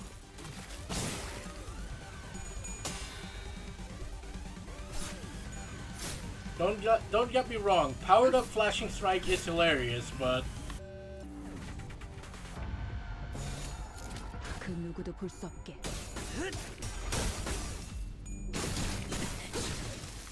기름도 나오지 않는 놈이 구려. 다음은 침묵을 안겨드리죠.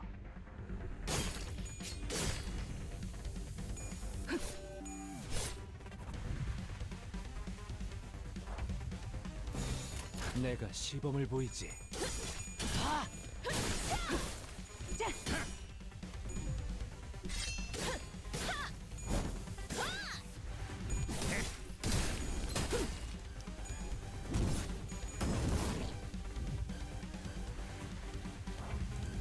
it's alright in mirror dungeons when you get that one slashing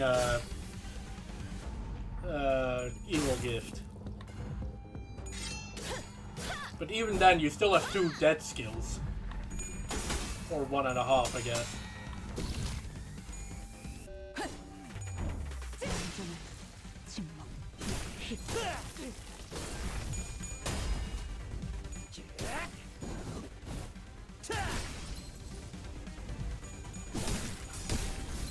좀 더 잘 뵐 수 있을 것 같은데요. 좀 더 잘 뵐 수 있을 것 같은데요.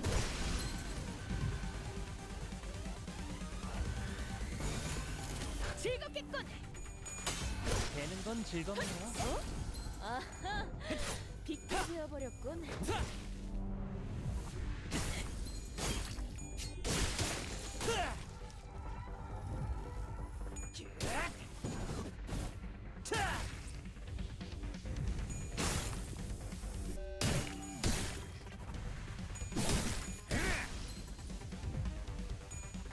완전한 침묵. 다음은 침묵을 안겨드리죠. 즐겁겠군.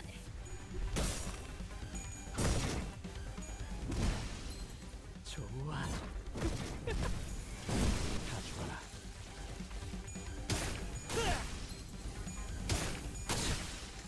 기름도 나오지 않는 놈이 구려.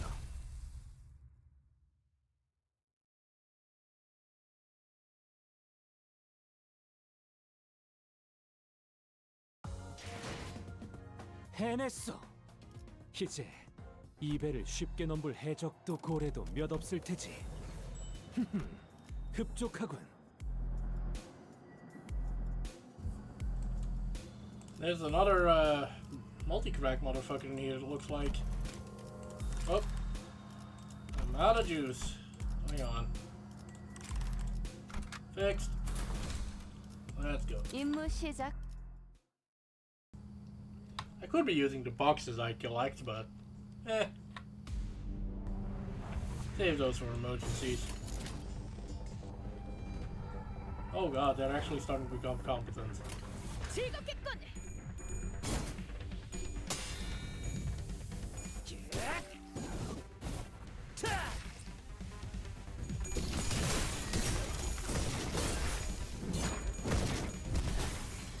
좋아. 내가 시범을 보이지.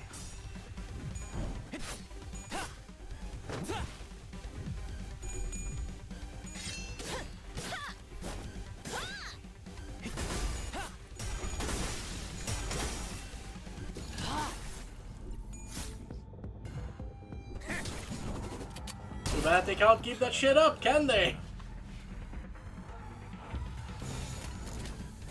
그 누구도 볼 수 없게.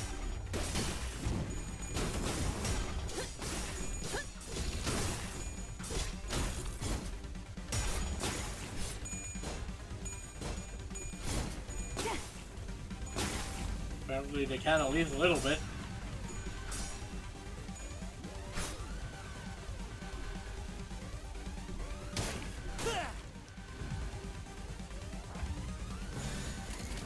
그 누구도 볼 수 없게.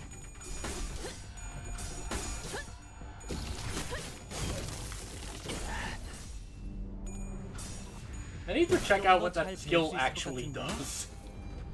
Oh, someone's getting deleted. 그 오물을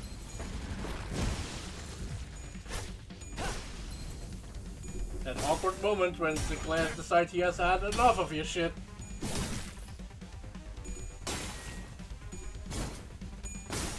Why aren't you getting staggered? I mean, I'm pretty sure I know. Okay, what the hell's up with... Nope, not you. Oh, now there's multi-crack motherfuckers too. Hard blood weapon. Consume all charge. And consume an amount of HP to get coin power.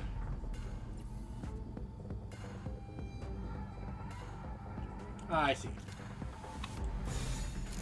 So basically, if they do that without charge, they fucking kill themselves. 불길 속으로.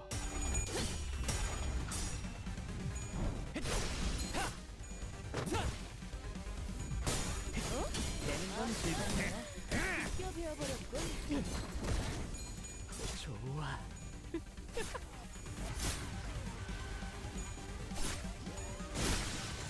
So what's up with these multi-crack motherfuckers? Fucking Canadians.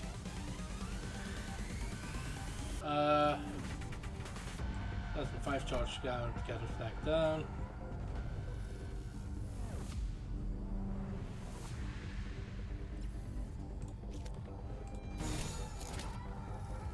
All I'm reading here is that these would actually be kind of decent to bring 내가 시범을 to bring 보이지. Honglu against. Or Honglu. 떼어내주지.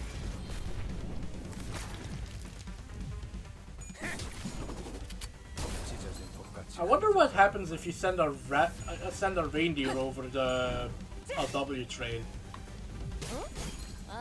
It must have some adverse effect.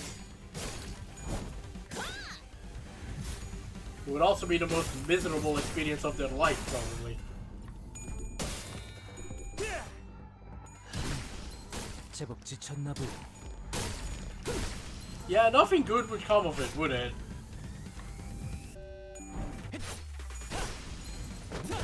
되는 건 즐겁네요. 재미는 없겠지만 그렇게 할게요. I wonder if that's also policy, like, do not let R-Corp employees onto the trains. Or force them into first class. 찢어진 똑같이 흐느적거리는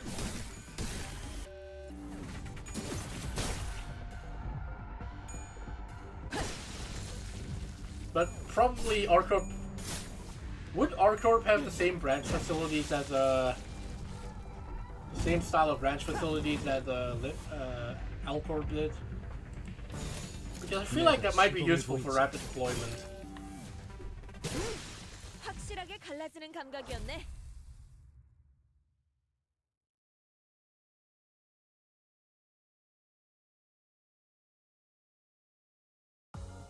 가야 할 곳으로 보내준 것뿐이죠. 보이는 걸 베어냈을 뿐이고요.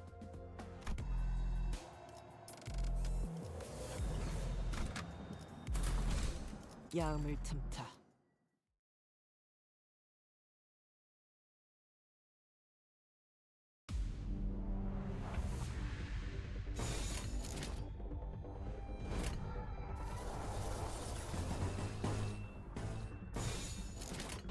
바람구멍을 내주지.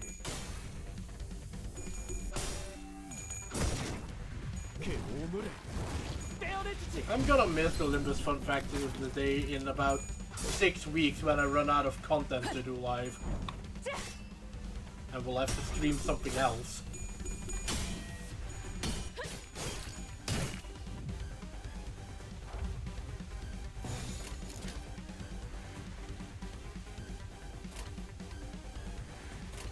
불길 속으로. And the main is serving a shot in the face.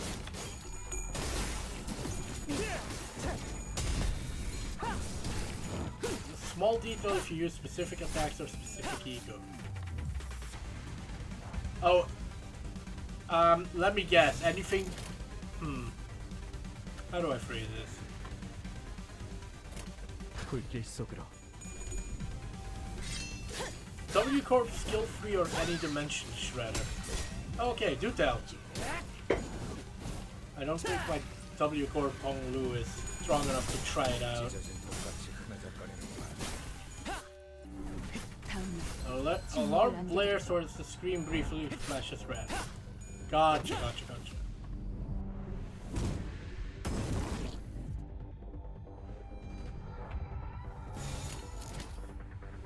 불길 속으로.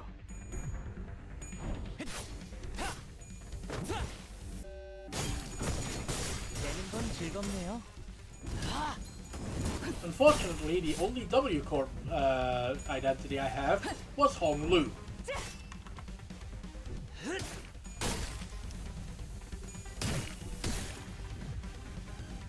I still would love to know if W Corp actually has a name. Because it's not Warp Corp, because they licensed that that singularity. Or maybe it's Warp Corp anyway.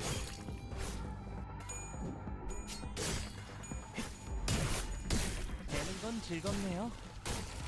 완전한 침묵.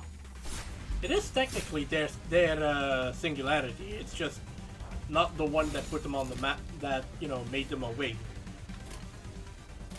바람구멍을 내주지. I have sarcastically said Vidrigang before, like something that means to return. 하나 가져간다.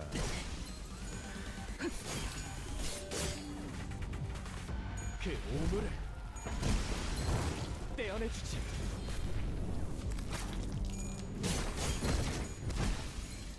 좋아. Because their actual singularity is that they have invented save points.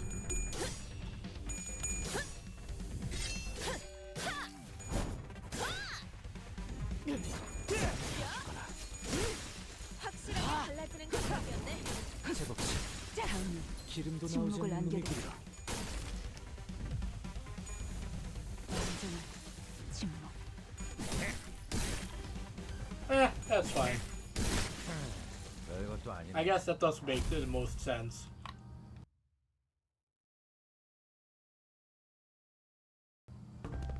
Something caught my attention from the corner of my eye after another round of brutal combat. Huh? What's this now? Oh look, it's a T-Core box. We were on the final car adjacent to the freight car when we discovered that odd box with the T-Corp logo on it. Ah, 'tis the emblem of T-Corp! It appears that the wall covering it was, in the fierceness of our battle, broken. That was Yi-Sang's voice. Let me try that again. It appears that the wall covering it was, in the fierceness of our battle, broken. Didn't that chief executive guy, Hubert, right? Didn't he offhandedly mention something about partnering with other wings? I guess that they were in cahoots with W Corp too. Such collaborations are not limited to T Corp. It is oft the case that a wing may work with another. It is only on rare occasions that they urgently request the assistance of less significant, lesser-known corporations such as their own Limbus company. Their choice appears to be quite irregular. Sounds like W Corp's heydays are long behind them. Just like this wall that's fallen apart, revealing what's behind. Oh, speaking of falling apart, this room sure got messed up, huh? It was difficult for me to ignore how Rhodia hurriedly swerved to a different subject, as though she'd made a mistake. Even the tone of her voice shifted like she was catching herself. The various destroyed prosthetic parts covered in human remains indicate that this train was boarded by several prosthetic-equipped fixers. I can't think about that right now. Let's deal with the task at hand first. Maybe these people are from the same office as that guy we met at the platform. Remember? He said he was warped over to T-Corp on an expedition. Look, it's almost like they're all wearing standardized sets of prosthetics. Same make, same model, everything. I believe I have read articles stating that certain offices do exclusively hire fixers with prosthetics. That was not Don Quixote's voice. Huh? Wait, he's... We were walking through the bloody train car when we suddenly heard Sinclair's voice crack as though he saw something awful. Fine! He is the one we encountered at the platform! This is the fixer who suddenly started venting at us. Yeah, and he said something about going to T-Corp on an expedition and failed. They brought a whole train car full of fixers for this contract? I guess he wasn't exaggerated by calling it an expedition. There are over a dozen broken arms thrown about. They must have fought valiantly by replacing the broken arms with backup arms, perchance. Quite the strategy. Makes sense. That would explain all those broken prosthetic arms and legs in this case. Car. By the way, aren't we in the final car? Did they just say that? Executive Manager, this is likely an aftermath of a battle between the Fixers and the Bloodbags. There were many similar cases during the war. Those using prosthetics would simply let their bodies be destroyed in battle because they considered them to be disposable as long as their wallets would permit. Of course, the blatant lack of self-preservation often led to early graves. Maybe that's true. I see. There were multiple possible interpretations depending on one's perspective, despite the fact that there is but a single scene. I will remember both of your inputs. That's a good attitude. Employees with attitude like yours often made it to the end of the war. Yes, well, good for them. Faust answers Otis in an uncharacteristically snappy manner. Signs of fatigue were creeping into her pensive expression. Not wrong, Elusive, but there's no such thing as an early grave for the sinners. You alright, Faust? It was rare to see any actual expression from her. I was starting to get worried. I am physically unharmed, yet... yes, I am alright. However, I do not enjoy the circumstance which we find ourselves in. It is as though I'm casting nets to nowhere while lost and isolated in a blind sea. I could usually complete these deductions within moments after establishing a few basic cross-references between the accessible information. Her voice was such a whisper for the second part of her sentence that even I could barely hear what she was saying.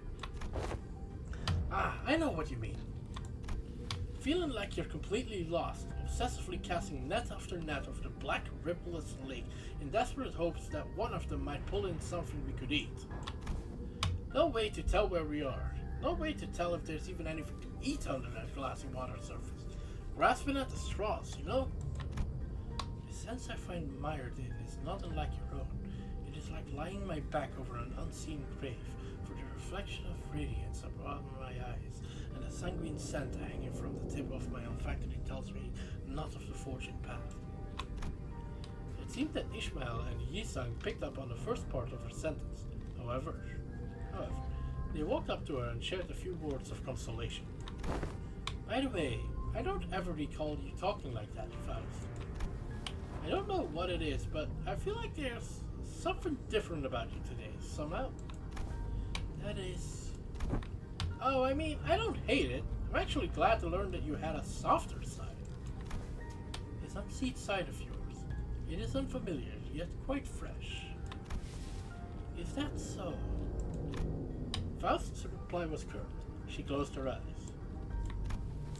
As per the information provided by the pamphlet at the platform, it is likely that this train is composed of 12 passenger cars and 1 freight yard. Because we are on the 11th car at the moment, that leaves a single car between us and the freight car, in which Mephistopheles is secured. Which means that there is a high likelihood that we will soon encounter the blood fiend responsible for the creation of the blood bags aboard this train. Just beyond that door, well, how impressive could it be if its fathers are this weak? We practically smashed through their entire horde, no problem. A different, more accurate interpretation would be to say that being capable of commanding a force as large as the blood bags we have defeated should be considered a high-risk entity. Although this is not common knowledge, there is a subcategory of fixers called blood fiend hunters who specialize in, yes, hunting blood fiends. Assuming that information is true, it can be inferred that blood fiends are difficult foes that require a certain expertise to defeat. Now that I'm thinking about it, if blood bags are like mindless thralls to blood fiends, then they're kind of like their private army, right? A being of power who can create a force of their own without concern for lowered morale or desertion. Wartime or not, they will always make for formidable foes. The sinners each exchange various opinions with one another, possible strategies, estimations of the blood fiend's strength, and all of a sudden, fire on this indecisive idleness! Our quest is to defeat the villain who have brought such pain and misery upon this train, is it not? I may be vaporizing the lifeblood of the innocent as we speak. Mighty or feeble, I care not. It swear upon mine honor that I shall smite this foe and let my hand of justice be the judge of their fate. Let us hasten now. Don Quixote's sudden outburst immediately put a stop to the chatter. She's not wrong. Besides, we have to deal with the blood fiend to complete our contract. With that, I opened the door leading to the final car of this train. And there's nobody in the car, is there? 당연한 결과죠. 저는 선택받았으니까. 그렇겠죠? The one who lords. Well, it appears there is someone in the car. 파우스트가 맞이하죠.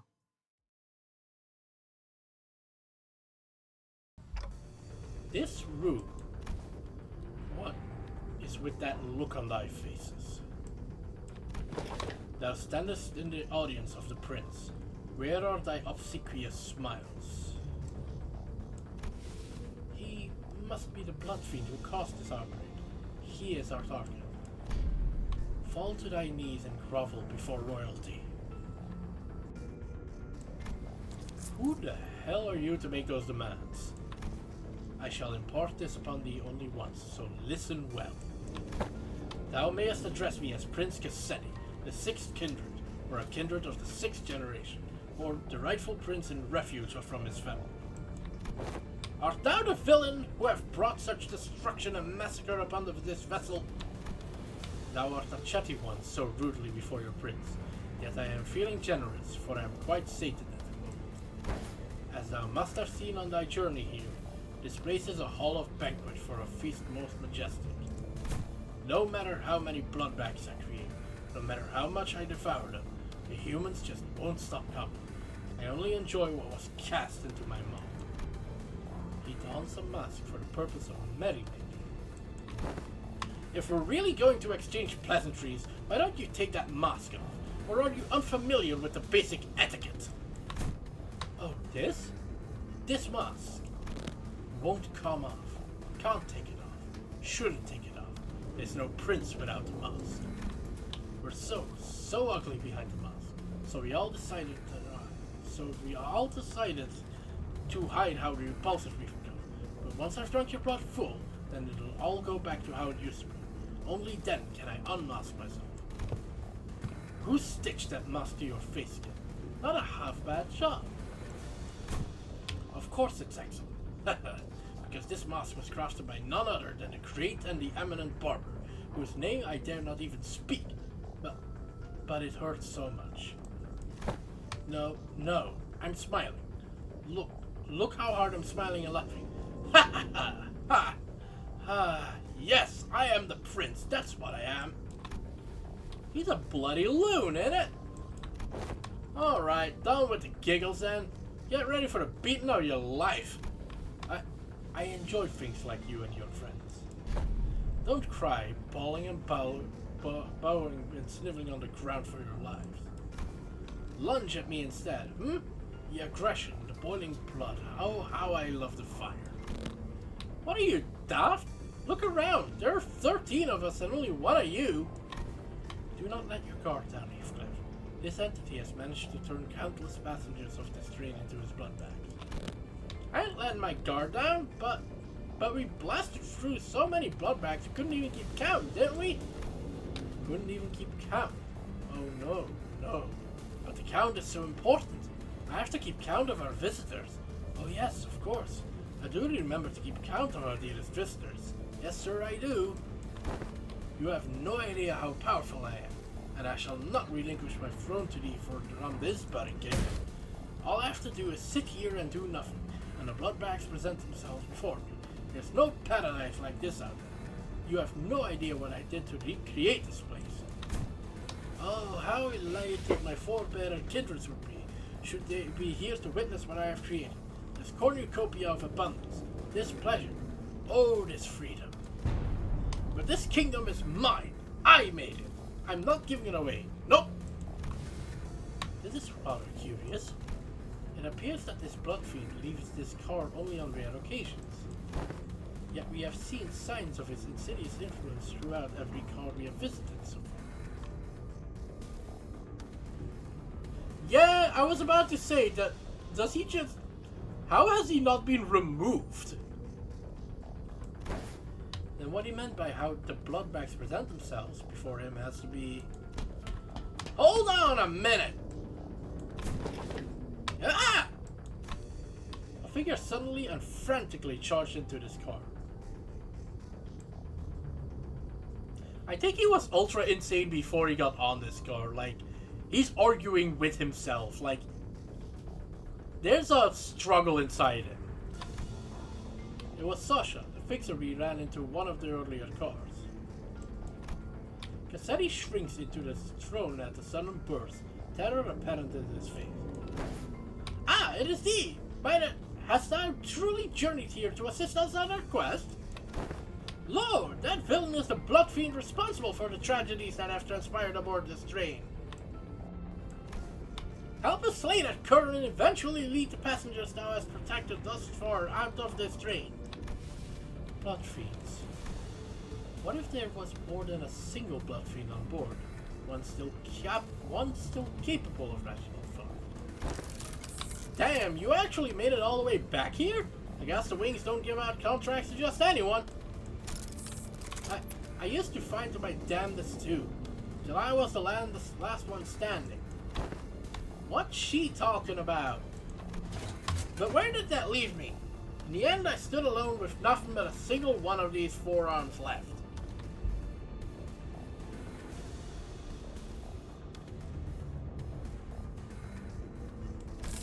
Kind of funny how the perspective on life can just completely flip when you're really in the shit. I think my last thoughts were, man, I don't wanna die. So I fell on my knees and pleaded. I told him that, Don Quixote, watch out! I'd do anything to live. Blood rapidly crystallized around Sasha like a suit of armor as she swung her great sword at the citizens, striking them even before Faust finished the sentence. Ah! What? What did I say? I commanded you to give me a warning before jumping in like that. Don't you know how loud your stupid arms are? I thought the family had come for me. I'm sorry, Lord Cassetti. Allow me to introduce my kindred to thee, to be the first of many since my escape, for the kingdom I intend to build. My kindred, my loyal squire, who shall be at my side as I build a dynasty of my own, my family. Lord Cassetti, I had intended to select the more powerful of the bunch to send to this car as you have commanded me, but the humans in my car were all weaklings, So I present before you this group from the first last hour. I don't disagree, elusive kindred. Are you even aware of the exact nature of a kindred? Nah, but I can tell you this. When I accepted my lord's blood into my veins, it was as though I was reborn. I see. A blood fiend's kindred is like a sub-entity of a blood fiend, similar in concept to sub-entities created by distortions or abnormalities.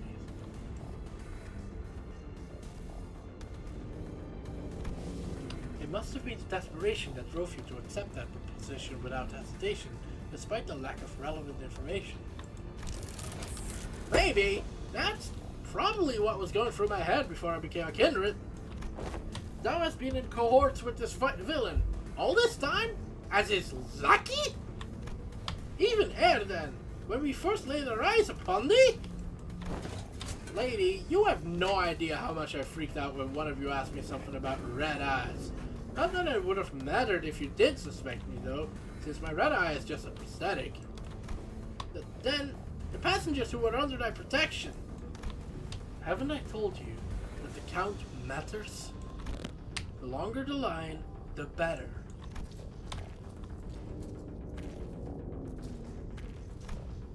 Dozens of bloodbag began shambling into the room from behind Chitasha.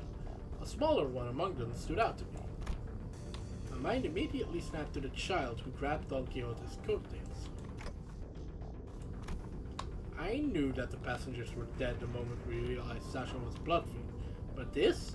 I really, really hoped that I wouldn't have to face this reality. Not like this. There was a child. Yep, little Runt wanted to be a fixer if she got to grow up. You'd think she won't, though. I can tell you on good authority that living as a bloodbag is way better than the drudgery that is the life of a fixer. Believe me, I know. Hold thy vile tongue. Dreaming of becoming a famous, respected fixer? And an actor of justice? It's all just a stupid pipe dream that always ends in crushing disappointment. Or a really, really early grave. Silence! Silence! Don Quixote did not give Tasha the time to finish her sentence. She was already charging full speed at her with her lance throw.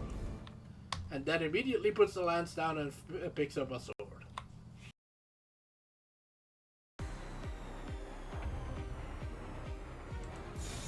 Why are you all at half health?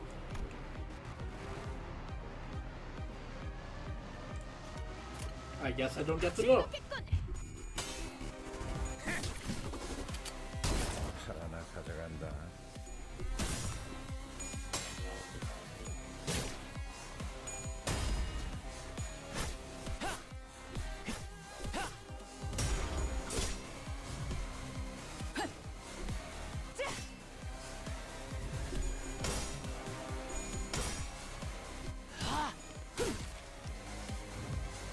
그 몸을 가져가라.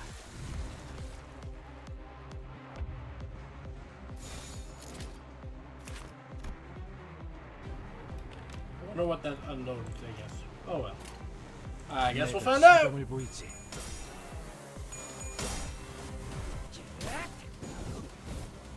Apparently these motherfuckers spawn at half health though. Which I guess is good.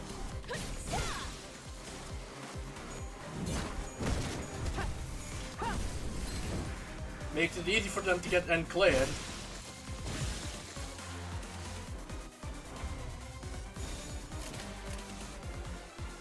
그 누구도 볼 수 없게.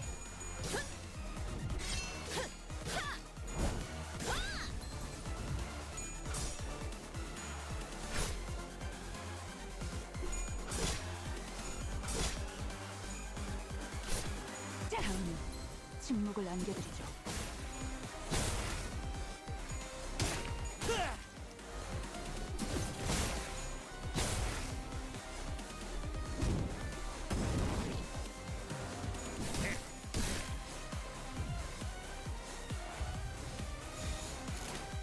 재미는 없겠지만 그렇게 할게요.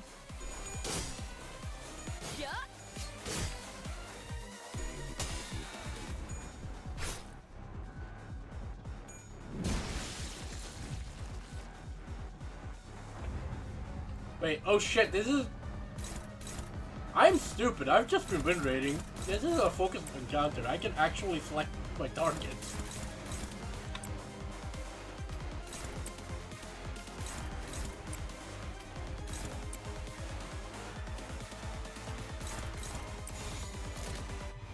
즐겁겠군. Didn't I do the same goddamn thing last week too?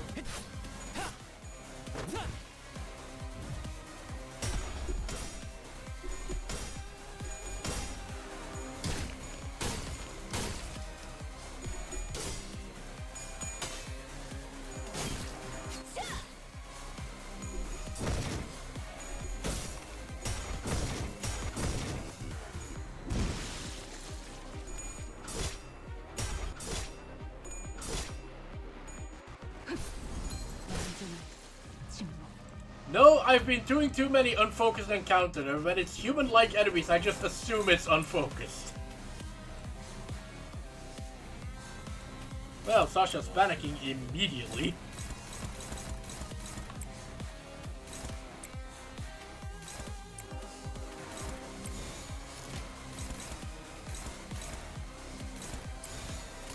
바람구멍을 내주지.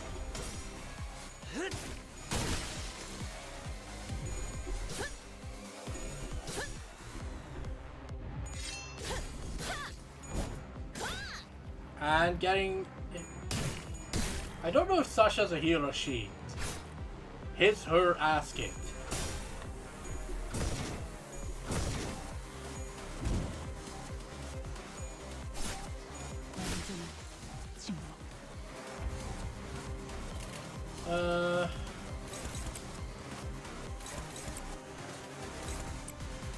Maybe. Definitely could be. 바람구멍을 내주지.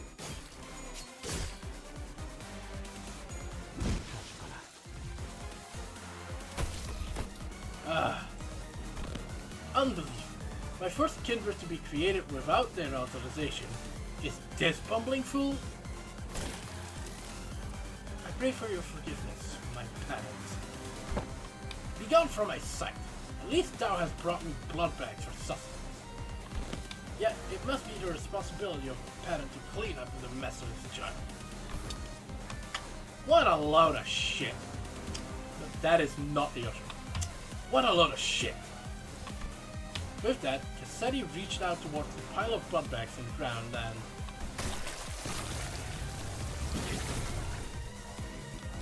That's fair, to be honest. It doesn't help that we don't know if that's a female name in Korean or not. Oh, what abundance. I had nearly forgotten this sensation. An armor of hardened blood materialized over the blood queen's body. The sheer aggression and hatred was palpable enough to make our skin crawl. It appears that he has empowered himself by reaping their blood. Though my power is yet to fully return, this magnificent armor is quite befitting of a parade for the prince who has become a king. Wouldst thou agree? Yes, sir, yes you do. Of course you do. Challenge me now, O rebels. Challenge thy king. Alright, Mr. Cassetti, what's your deal? Gains a new pattern when stored blood equals 0. Reaches 0. He starts at 5. Lose 1 value every time received with 5% HP. On hit, heal 1. Okay, so at 75% HP, he gets a new pattern.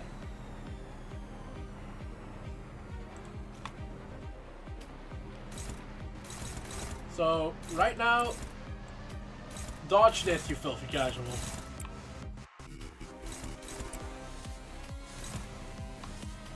If he's gonna... Oh, it would be funny if I could just force him past that point.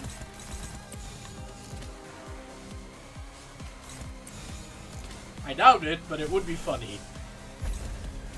Mr. Cassetti.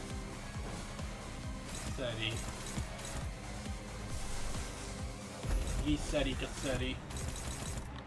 즐겁겠군. 그 오물을 떼어내주지.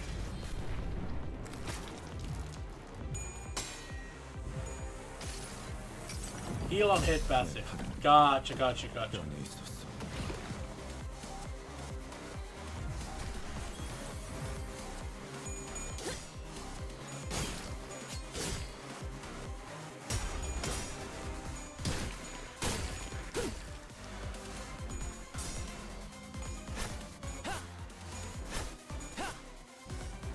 That makes sense.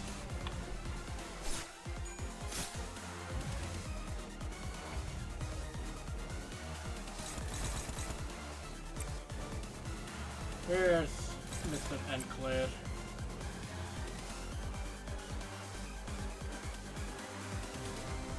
Unfortunately, they didn't spawn with enough health for it to fucking matter. Because they got owned. 그 누구도 볼 수 없게.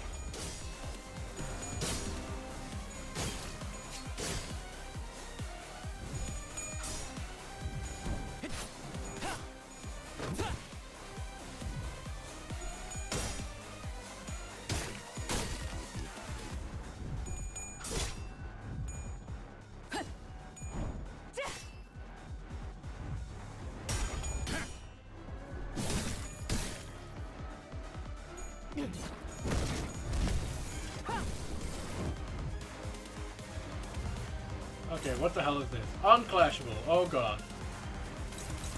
Double the amount of healed by Hard Blood Clave. He's not using Hard Blood Clave.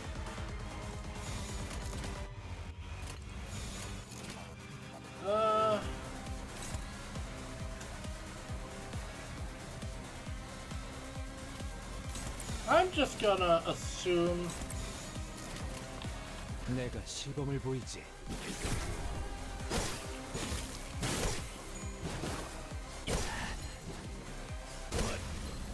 That I'm just supposed to eat this. I guess I wasn't. Oh well. Didn't learn anything new. No, not really. Oh god, he has 10 offense level. Okay, hang on. Let's start getting the food.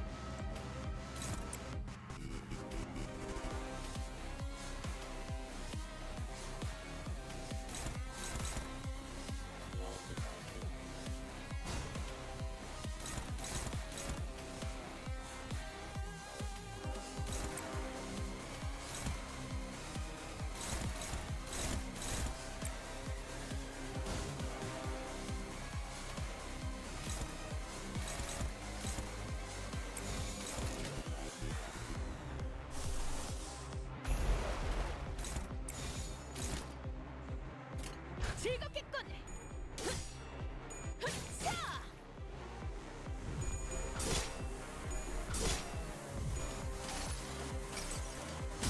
내가 찾은 나만의 항해 방식.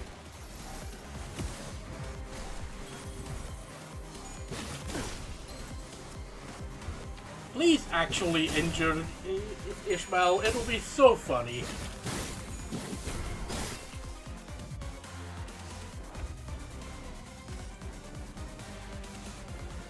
Oh god, he's doing the index thing.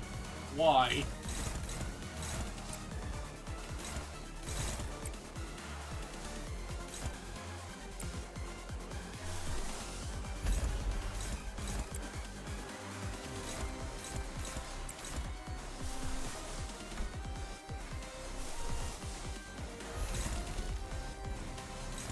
Gallop on Rocinante. 바람구멍을 내주지.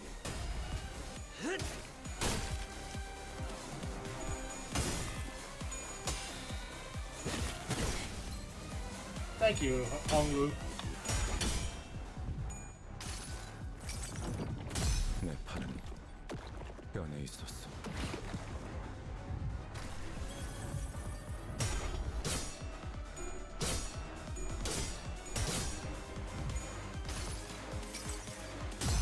달려라 로신한테.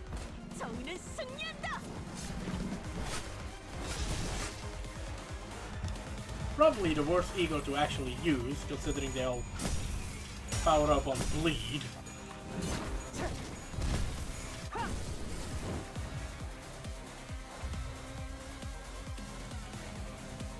At least the offense level up has gone away.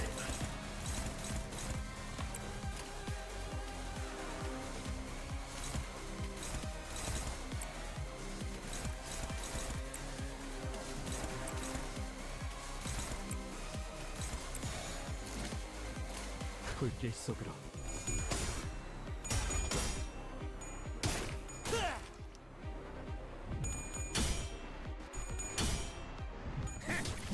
Made a serving, a shot in the face. That did almost nothing. Man, this guy is tanky.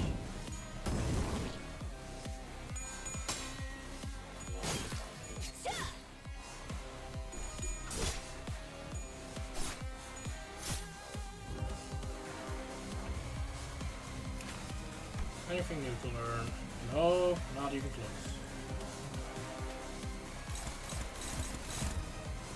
Well, that's a mass attack.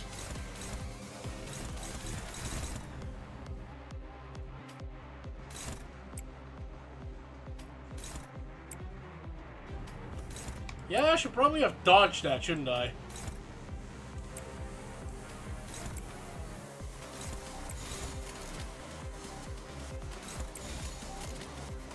내가 시범을 보이지.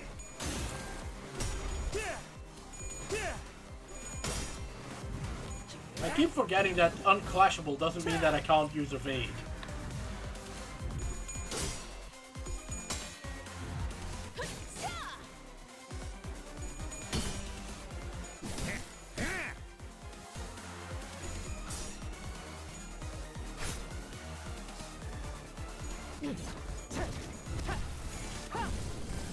But progress is being made, slow but steady.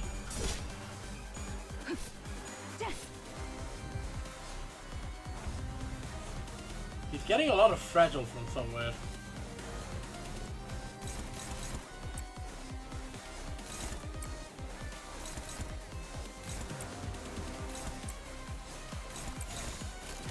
바람구멍을 내주지.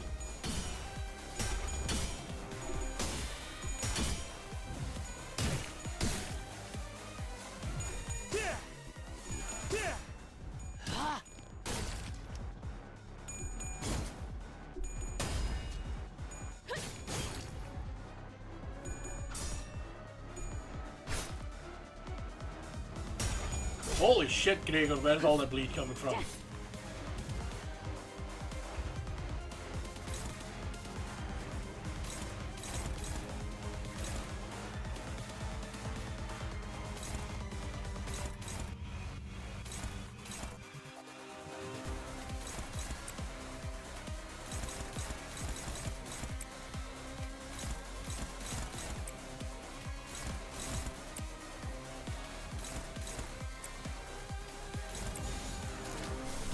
Get Snaggerpoon, bitch. 그 누구도 볼 수 없게.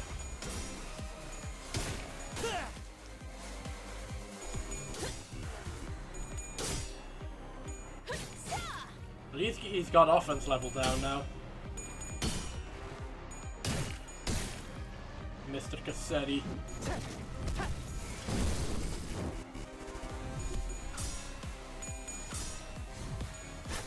좀 더 잘 뵐 수 있을 것 같은데요? And that's undead. Probably. 내가 찾은 나만의 항해 방식.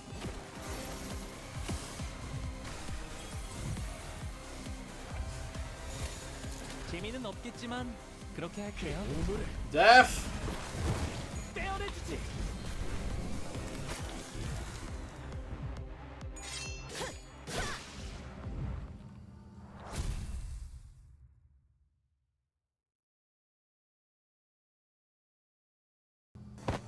It hurts. It hurts. It hurts. Yes, I love your boiling human blood. But this is too painful. Kinda looks like your heart blood's breaking there, buddy. This guy keeps regenerating, no matter how many times we tear him into pieces. Ugh. I don't know if we can... The mental fatigue finally got to Gregor and Sinclair, who collapsed to the ground. The strange environment of warp trains was proving to be a significant help to the Blood Fiend's regenerative ability. The battle continued much longer than our scuffles at K-Corp. As K-Corp bore the checkpoint or our struggle against endless hordes of the dead at the basement of the Wuthering Heights. The Sinners had all grown much stronger since then, but they were reaching a break. I don't know about much stronger than Wuthering Heights. Don Quixote continues to wildly pummel the Blood Fiend with her lance, raking, stabbing, and crushing him every time a body part reanimates. I am so hungry. Ridiculous! That hunger is no justification for this massacre that has wrought. Shut up! You don't understand. You don't know how awful it is to surviving for 200 years on that disgusting, horrible. No! I don't even want to think about it. Shut up! Be quiet! No, I'm sorry. I'll be good. Please, just let me have just a sip. Just the smallest sip. Please. What matter? How many times you stabbed me? I shan't stop until all thy flesh and bone and organs are crushed into viscous, scapeless mush, never to become whole again. But the Blood Fiend's regeneration is so powerful that he's recovering as fast as Don Quixote is destroying it. He's regenerating at an insane rate. We can't. My kindred, my child! I've given thee new life, invited thee to this banquet. So do thy responsibilities. The blessing of a parent must be repaid. No? What can I do? Find their weakness, break their anchor, make them kneel and grovel before me in desperation, just as you had... Wait, I think I've got an idea.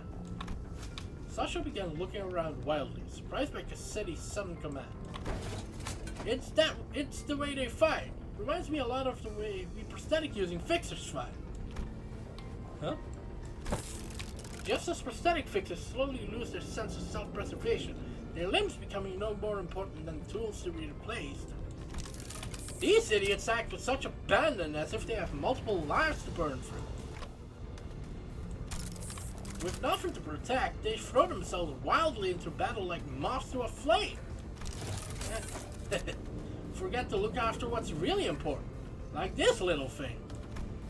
With one of her remaining arms, Sasha picked up the master card key fast shoved in. The master card key fast showed her in one of the previous cards. Don Quixote, stop her now! That. Oh, my parent, I offer this gift to you. Ah! Don Quixote immediately leapt at the fixer. One of her arms struck her away with great force. Ishmael and Merceau, who had been holding Cassetti down, were no match for his strength without Don Quixote's fury. The Blood Fiend threw them both to the side and grabbed the key card. This is the key to the first-class cards, my lord. With this, grow your army of blood bags to bring glory to the kingdom. No. Cassetti examines the master keycard with clear interest. Without that keycard, we'll be trapped inside this train for thousands of years until it reaches its destination. Dante, I believe that I have tried my utmost to overcome this adversity. Without access to Faust's knowledge and intelligence. However, with our loss of the master keycard, the uncertainty of this circumstance has greatly exacerbated. At the origin of this plight, Faust took a deep breath as if she was about to take a deep dive into the source of all this trouble. It must be my over-reliance on Faust. So what do we call this being then? If, from what I can tell, Faust has always been operating based on information she received from Faust. So a situation like this, where she has to make decisions on her own, has to be unfamiliar to her. But Faust is an admirable sinner, with or without Faust. I've been thinking the same thing about myself, actually. That I might have been relying too much on that perfect Faust. But even without Faust, you still gave us good directions to follow after analyzing the information we brought. Maybe uncertainty itself doesn't always have to be a problem for us. Remember? Thus the lack of a plan itself becomes the plan. You said it yourself. I see. Indeed, among many, I am a Faust that believes in uncertainty. Our loss of the master keycard is one of innumerable and uncertain variables in the equation. I mean, he didn't smash it. We can still go after him. The constant is, however, that the Blood Fiend is just as desperate as we are. Thus, the only option that remains at present is to compromise. You then! Looks like thou art the one who's been regenerating your friends. Stop! Stop doing that, alright? Don't heal a single one of them, or I'll smash your precious key to pieces. Manager Esquire! Compromise! To compromise with a villain as vile as that cur! I didn't have the time to regenerate Don Quixote's severe injuries just yet, and the rest of the sinners were already unconscious. The only sinner who could still move and talk normally was Faust, whom I just rewound the clock for. Yeah, let's do that. Very well. Then, Cassetti, why don't we move this conversation to a different location? Only I will accompany Dante to this negotiation. I will make my intentions clear now. Dante and I will not attack you there. There is no doubt in my mind that Cassetti must be completely exhausted by the unending barrage of attacks from Don Quixote and the sinners. Faust's suggestion that we move this conversation to a different place without the sinners must have been a sweet one. Just you two, huh? Yes, the freight car is immediately adjacent to this one. That is where we will further discuss what we each have to offer to one another. That clock must be thy monarch then, hmm? And thou art one of the retainers. Correct. Very well. This will be a royal debate then. It is only right that a royalty talks to no one else but the one who is his equal. Yeah, small problem, I can't speak. Manager Esquire! We'll be back in a minute, Don Quixote. Thus we left the incapacitated sinners and Don Quixote, who watched on with hollow, despondent eyes as we walked away. We carefully made our way into the freight car. So, Faust, why are we doing this in the freight car again? Dante, this will be my first attempt at a gamble. What? With that, the door closed shut behind us. I mean, what's the range of me turning the clock exactly? Could I do it while he's in the 이 freight car? 정도면 그녀에게도 인정받겠어. Oh god damn it! Fucking turn limits.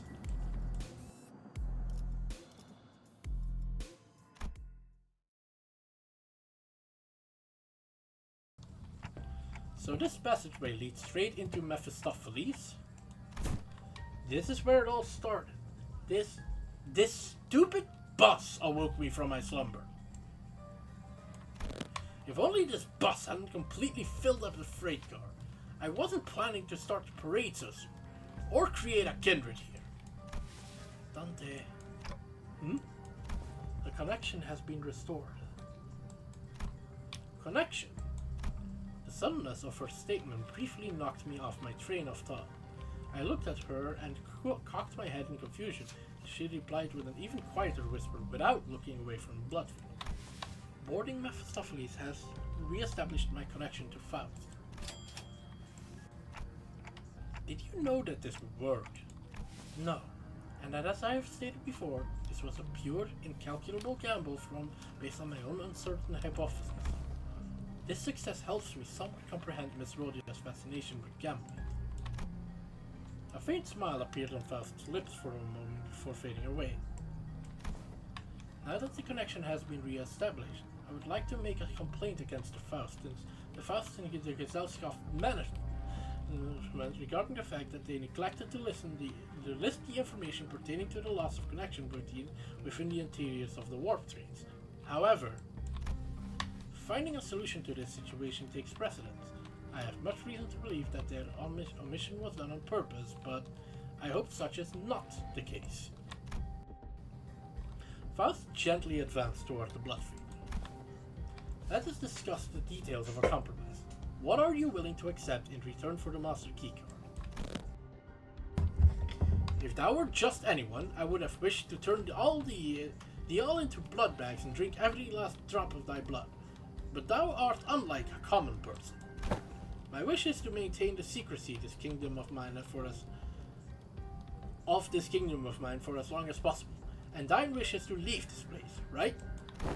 Once I relinquish to thee this keycard, and once thou returnest to your first class seats, we'll live here happily ever after like nothing happened. And when the train gets there, you get off the train. Everything goes back to the way they're supposed to be. How's that for a deal? Like nothing happened. Faust, what about the job we were contracted to do in the first place? Our memories and any signs of battle will be entirely erased upon our arrival. We will have no way to relay our news, whether one of success or failure. If we had the means to defeat him, then at least W Corp would inform us that our contract was successful out of fact. However, this current scenario will leave us with nothing to show for, not even the smallest hint, and the contract will end in failure. However, what takes precedence over the contract is you and the sinner's psychological stability.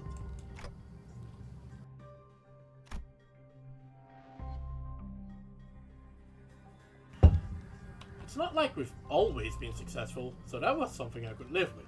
But what about the other passengers of this train? And its future passengers? I remember the look on Don Quixote's face whenever we would come across these inevitable forms of injustice.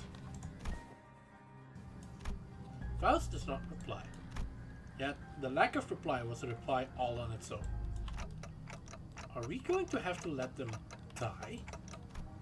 Innocent lives will be lost, but we cannot prioritize their lives over our safety.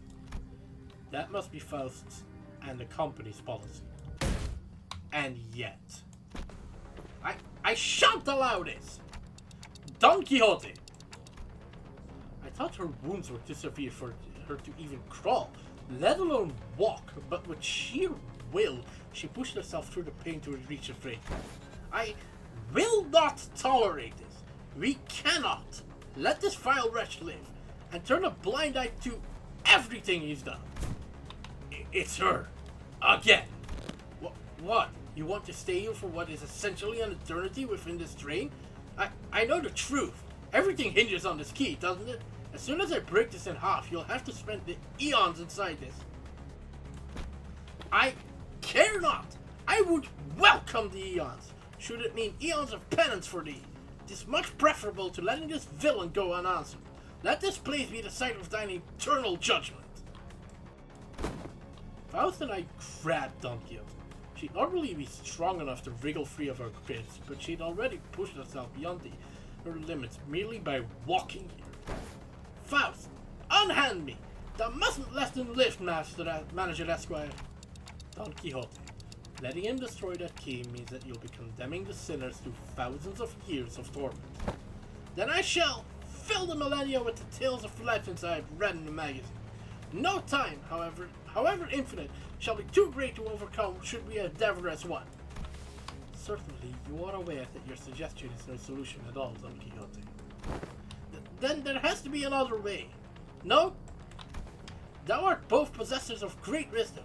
Faust, Manager Esquire, is there truly no path in which we may bring justice to the villain and the sinners remain unharmed? Her struggle begins to wane, but this was no acceptance. This was dejection. Wait! Don Quixote, no! In the commotion, we failed to notice that the Bloodfiend had been quietly advancing at us. We let Don Quixote go at the last second. But we were a second too late. Oh, my dearest Patty, forgive my transgressions of creating another without thy sanction. Thou shalt become my next kindred. Oh shit! Cassetti screams incoherently as he leaps onto Don Quixote. piercing her neck with his fangs before we even had the chance to do anything. Oh, I did not expect for this to be the solution. Faust? What do you mean, the solution? According to this information I had viewed in the past, and once again just now, it's... Dante, take cover behind me and remain absolutely still. And please, do note that the other sinners must never hear a word of what is about to happen. Oh! Don Quixote levitates slightly into the air, the strings on her shoes unraveling as they slip off her feet on their own. Oh shit! She looks on with bewilderment as her running shoes fall to the floor. And... I'm not doing that. Ah! No, Silente! I've always had this question swirling at the unfocused backstage of my mind. Why are you always so protective of those running shoes, Don Quixote? Why is the scene gray? Running shoes? Ah! Dost thou speak of our dear Rocinante? Yeah, those. I have battled through thick and thin, feast and famine with dear Rocinante, in sorrow and in joy, no matter the brutality of trials that have struck me. It have been a royal steed by my side for however long it have been in existence. She doesn't know when she got them? Ah, Manager Esquire, wherefore hast thou not saluted Rocinante as well? This may be a rather auspicious occasion to do so. Nope, I think I'm good. Aha! Be not so bashful. Go on ahead. Look, Stinky.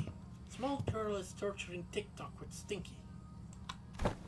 Stinky they are not. Scuffed as they may appear, Rocinante is in pristine condition. Also, thou shalt not address me as a small girl. Evacuate. Evacuate. Don Quixote, don't tell me you go to sleep wearing those running shoes. I mean Rocinante. Oh, I have always been quite certain that someone so esteemed as thee, Manager Esquire, would care to ask me how Rocinante fares. I didn't mention that this question was inspired by the numerous eyewitness reports from the other citizens who saw her wandering the halls in her pajamas and wearing Rocinante. Verily, Rocinante and I remain bound together, even in slumber. There shall be no separating the two of us. We are bound not by need nor want. We are simply bound together through pride and delight. Now that I think about it, every single identity of Don Quixote was also wearing those pair of running shoes, with Rocinante. Have you ever taken them off? Take them off? Fine, whatever dost thou mean? As in, detach Rocinante from my body? It is a very odd insinuation thou makest. She looks at me with puzzled eyes, as though taking those pair of running shoes off was somehow an inconceivable idea. They were something much more than just her favorite pair of running shoes. Her odd attitude of treating something so far removed from common sense as completely ordinary. What does Rocinante mean to Don Quixote? What even is that thing?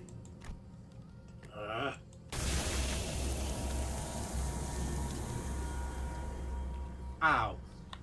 An overwhelmingly powerful pressure suddenly explodes, radiating in all directions. As the metallic stench of blood suffocates the buzz, filling every corner of it with its sickening horror. Then, darkness. No, that's impossible. In all-absorbing darkness, voices are only light. You are the second kindred. How did you... I should have felt your presence. I do think I saw a faint outline of an aura. Yeah, he was. And he suddenly got rank pulled on him, it seems. I see a red aura and a long fur adornment of sorts. Through the shimmering aura I think I saw red eyes. You have committed the sin of filial impiety, transgressor. I was wondering why he spoke why he had the same medieval cadence as Don Quixote, and I guess this is the answer. I know that voice. but I also don't. I have never heard it in such a low, imposing tone before. It speaks towards the lesser being. The bloodfiend, shriveled and kneeling, trembling, pathetic. Mercy, O venerated ancestor! I beg for the mercy of the sacred kindred. I beg for the mercy of the sacred kindred. I beg... Insolent worm! Ah!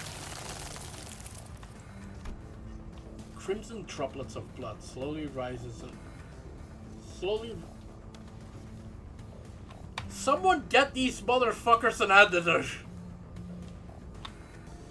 Slowly rise around the bloodfiend's mouth, before congealing and sealing his mouth shut.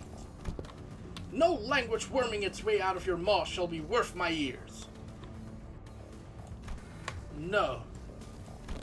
To commit the sin of filial impiety by attempting to travel against the bloodstream, to commit such abomination against your ancestor, I cannot well sanction your impudence of continued existence.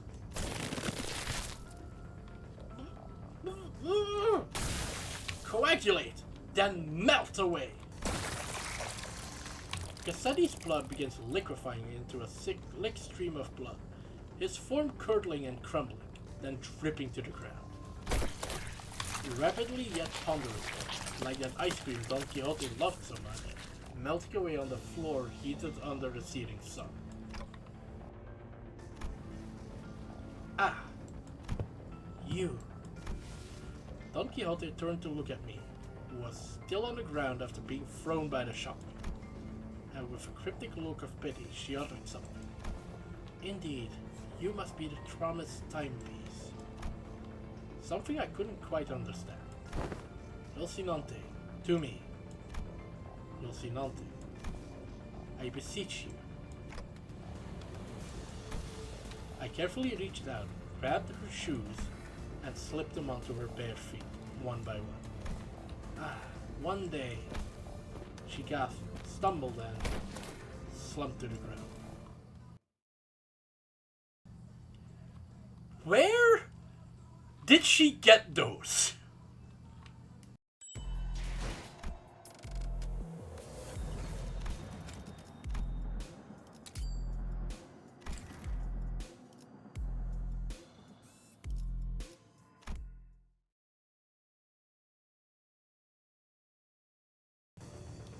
Sometime later, can somebody explain to me what just happened in a way that makes sense?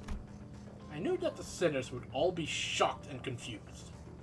Well, it's good that everyone's gonna forget about this except for me. After all, when they, including Faust and Don Quixote, all came back to life after around the clock, all that remained was the destroyed door to the freight car and the disgusting, obliterated remains of what was once Cassetti. Most personnel had lost their consciousness from the mental stress of the prolonged battle against the bloodfiend. Whatever measure it was that the manager has taken, it can be said that it was appropriate. The single best node in the game, oh god. Well, Elusive, you know when I'm live. Tuesday, Thursday, and Sunday. I guess so. Well, good work, everyone. However, the definition of most personnel excludes free individuals. Therefore, it would be most appropriate to direct any questions to them.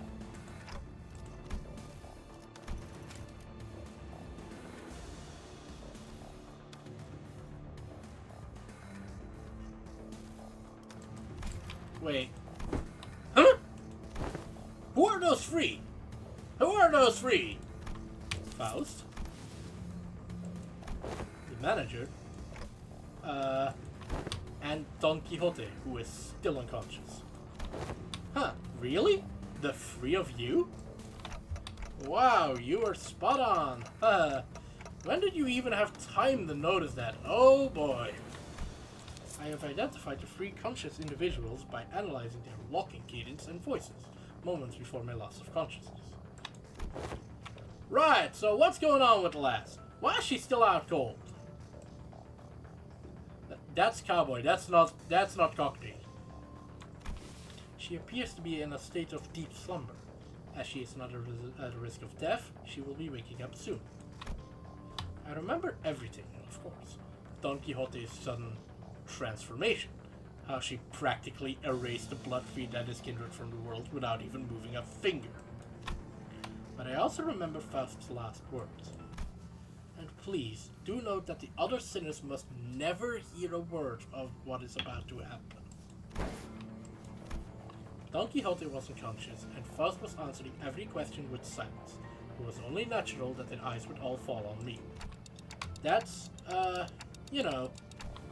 Wait, that reminds me. Where's the key card? Last I remember, it was in Cassetti's hands. Who is in a far more presentable state than he was before. Wait, so what about the key card he was holding on? He was holding though. It has been half liquefied. The remains have melded with its fingerbones. It appears to have become one with the middle phalanges. Wait. Oh. Oh no. Everyone calm down. Calm down. I said calm down. I really should have packed more cigarettes, huh? How about we force one of them doors open?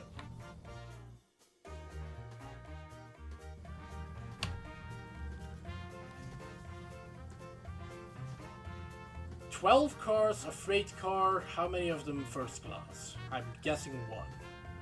That's 11 cars, 1 of them occupied. The master keycard is not an absolutely necessary element to resolving the situation. But how? It will require approximately 5 hours to formulate and proceed with an explanation in a manner that will allow the listeners to fully comprehend the exact how of this methodology. Therefore, it will be delivered to you in a digestible, summarized format. Well, that was short-lived. She's acting all smug again. We can utilize the back door of Mephistopheles. The steely confidence in the declaration was more than enough to win us all over. So we headed to the corridor past the back door, Don Quixote slung over one of our shoulders.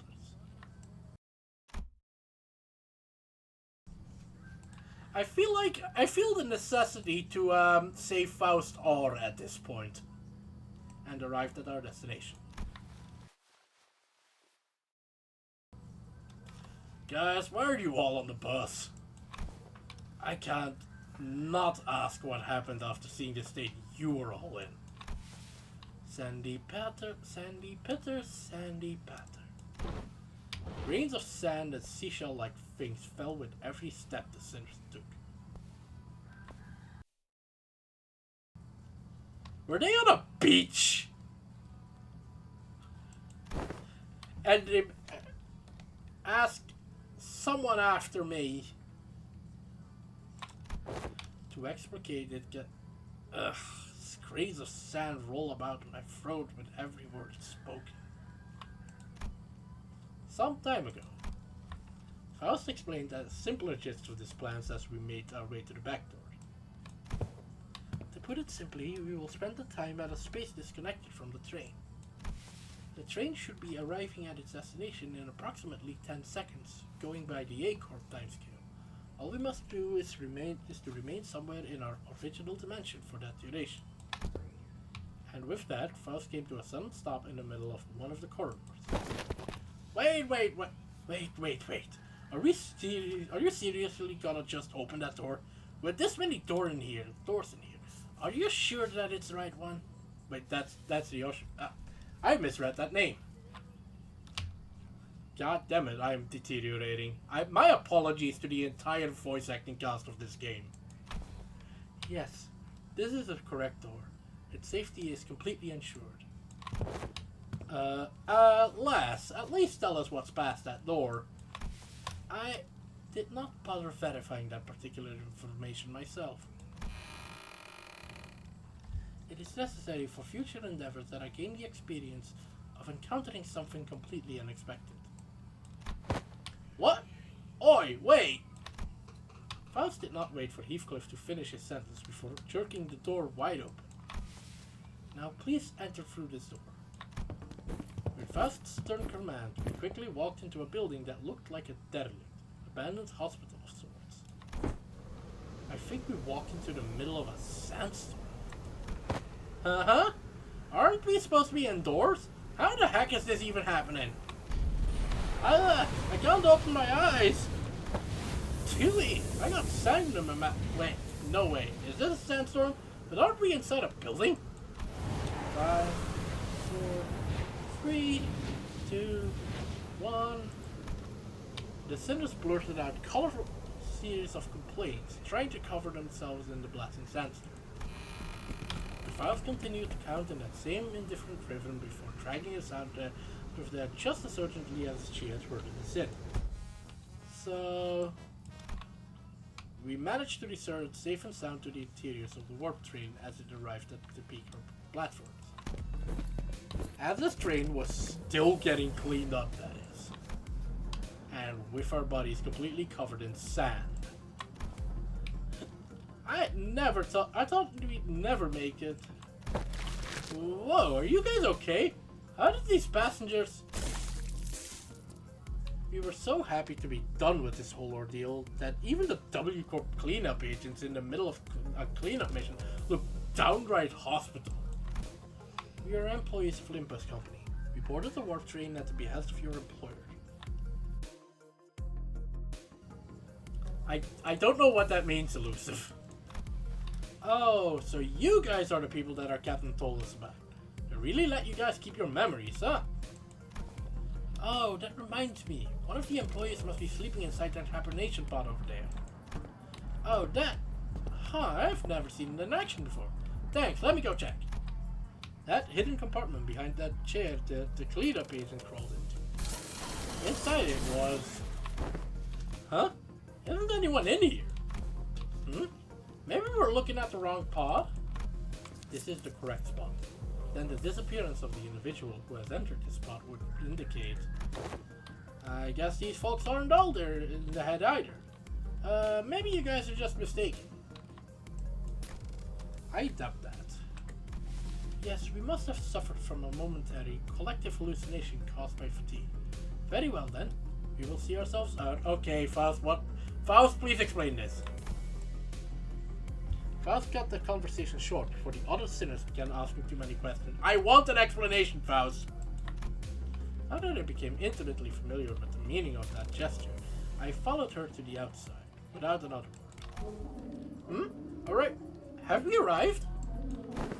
Rise and shine, lass! Hasn't enough nap yet? I see. I will hear the details of the incident on the bus once we're traveling again. Understood. Any and all relevant reports will be sent to W Corp via LCCA, and... Vergilius was already there when we arrived. He was sharing a conversation with Faust about what went down inside that train with the seriously discretion. I will now leave with Carol and watch them unfasten Mephistopheles from the train. The minute hand on the manager's head seems to be desperately signaling me that they have a lot of burning questions to ask you. Allow me to give you two some space.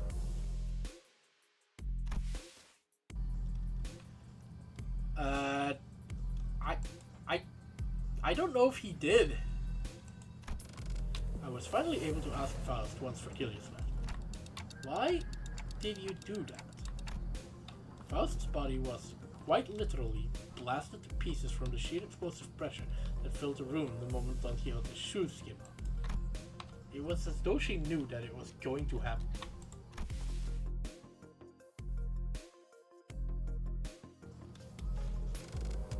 That... maybe?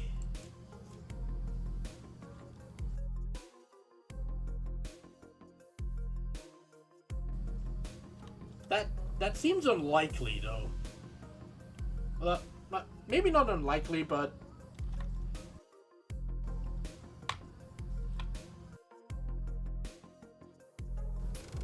Because it was a preferable course of action to having the same explosive demise occur to your body instead.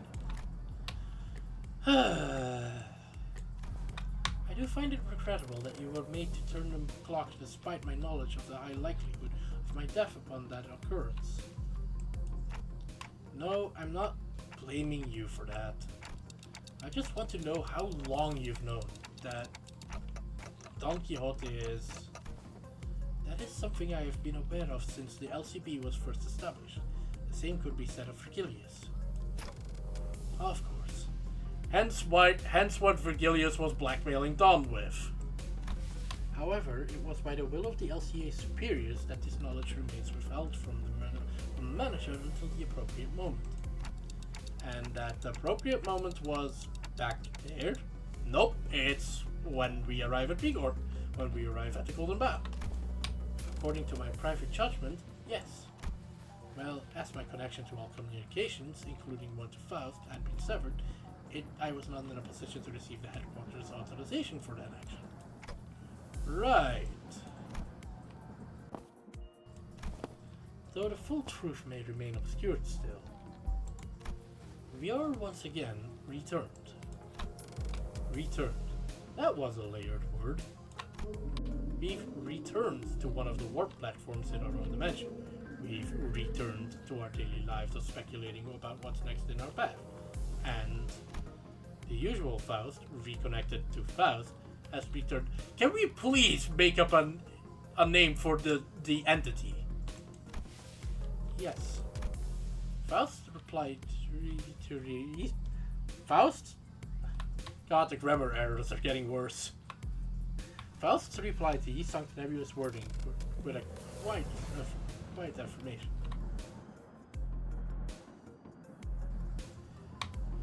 I guess that's true. That is the Gesellschaft for the collective Faust. The Fellowship, in another word. Please do not take this query with any greater import than a mere jest. However, do you suppose I shall see her again?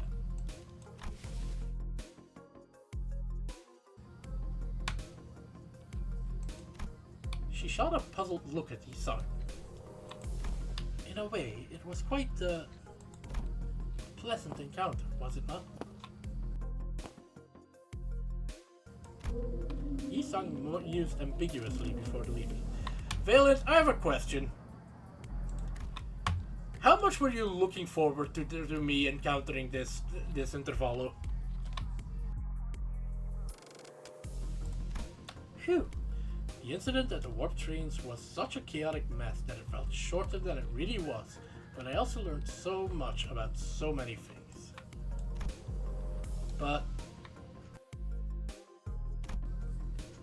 it was too soon to start racking our brains about what kind of nonsense trial we were about to face in P-Corp, so I decided to enjoy this momentary peace.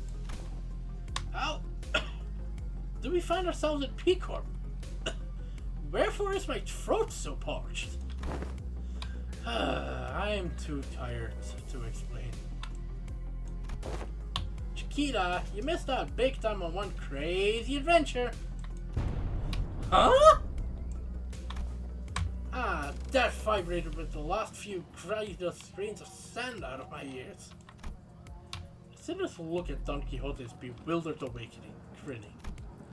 There's no way to know what we'll be facing here at District 16, where P-Corp was located, but we got this, right? The same faith I saw in the Faust who believes in uncertainty rises within me, too. I looked up to Faust, only to see Faust was looking at me as well. She nodded at me with her usual, barely noticeable smile, and I gave her a light nod back in return. Time to go find ourselves another Golden Bough. I want an answer, Faust, for what happened to that dude.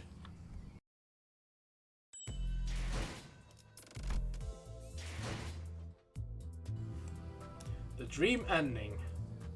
And also, like, 4 mini episodes that I don't have the time to go through right now. I'm stacking these up.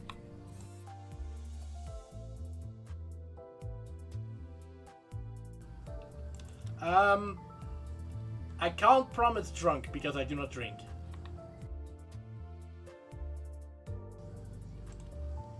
You did miss me noticing the T-Core black box in the black box in the trade. Well, it's not so much noticing as the game calling attention to it.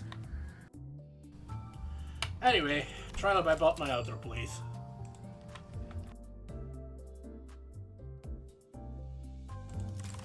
I mean, the familiar siren is gonna be the meta dungeon changing today. Guess that's not that important.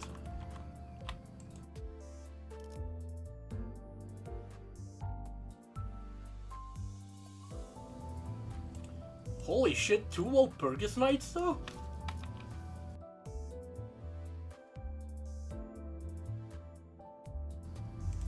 How long did this Kanto take? Shut up, Windows!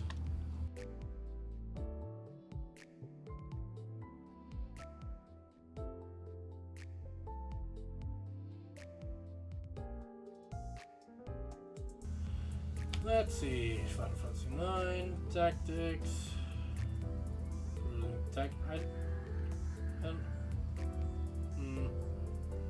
we haven't said hi to Core in a bit.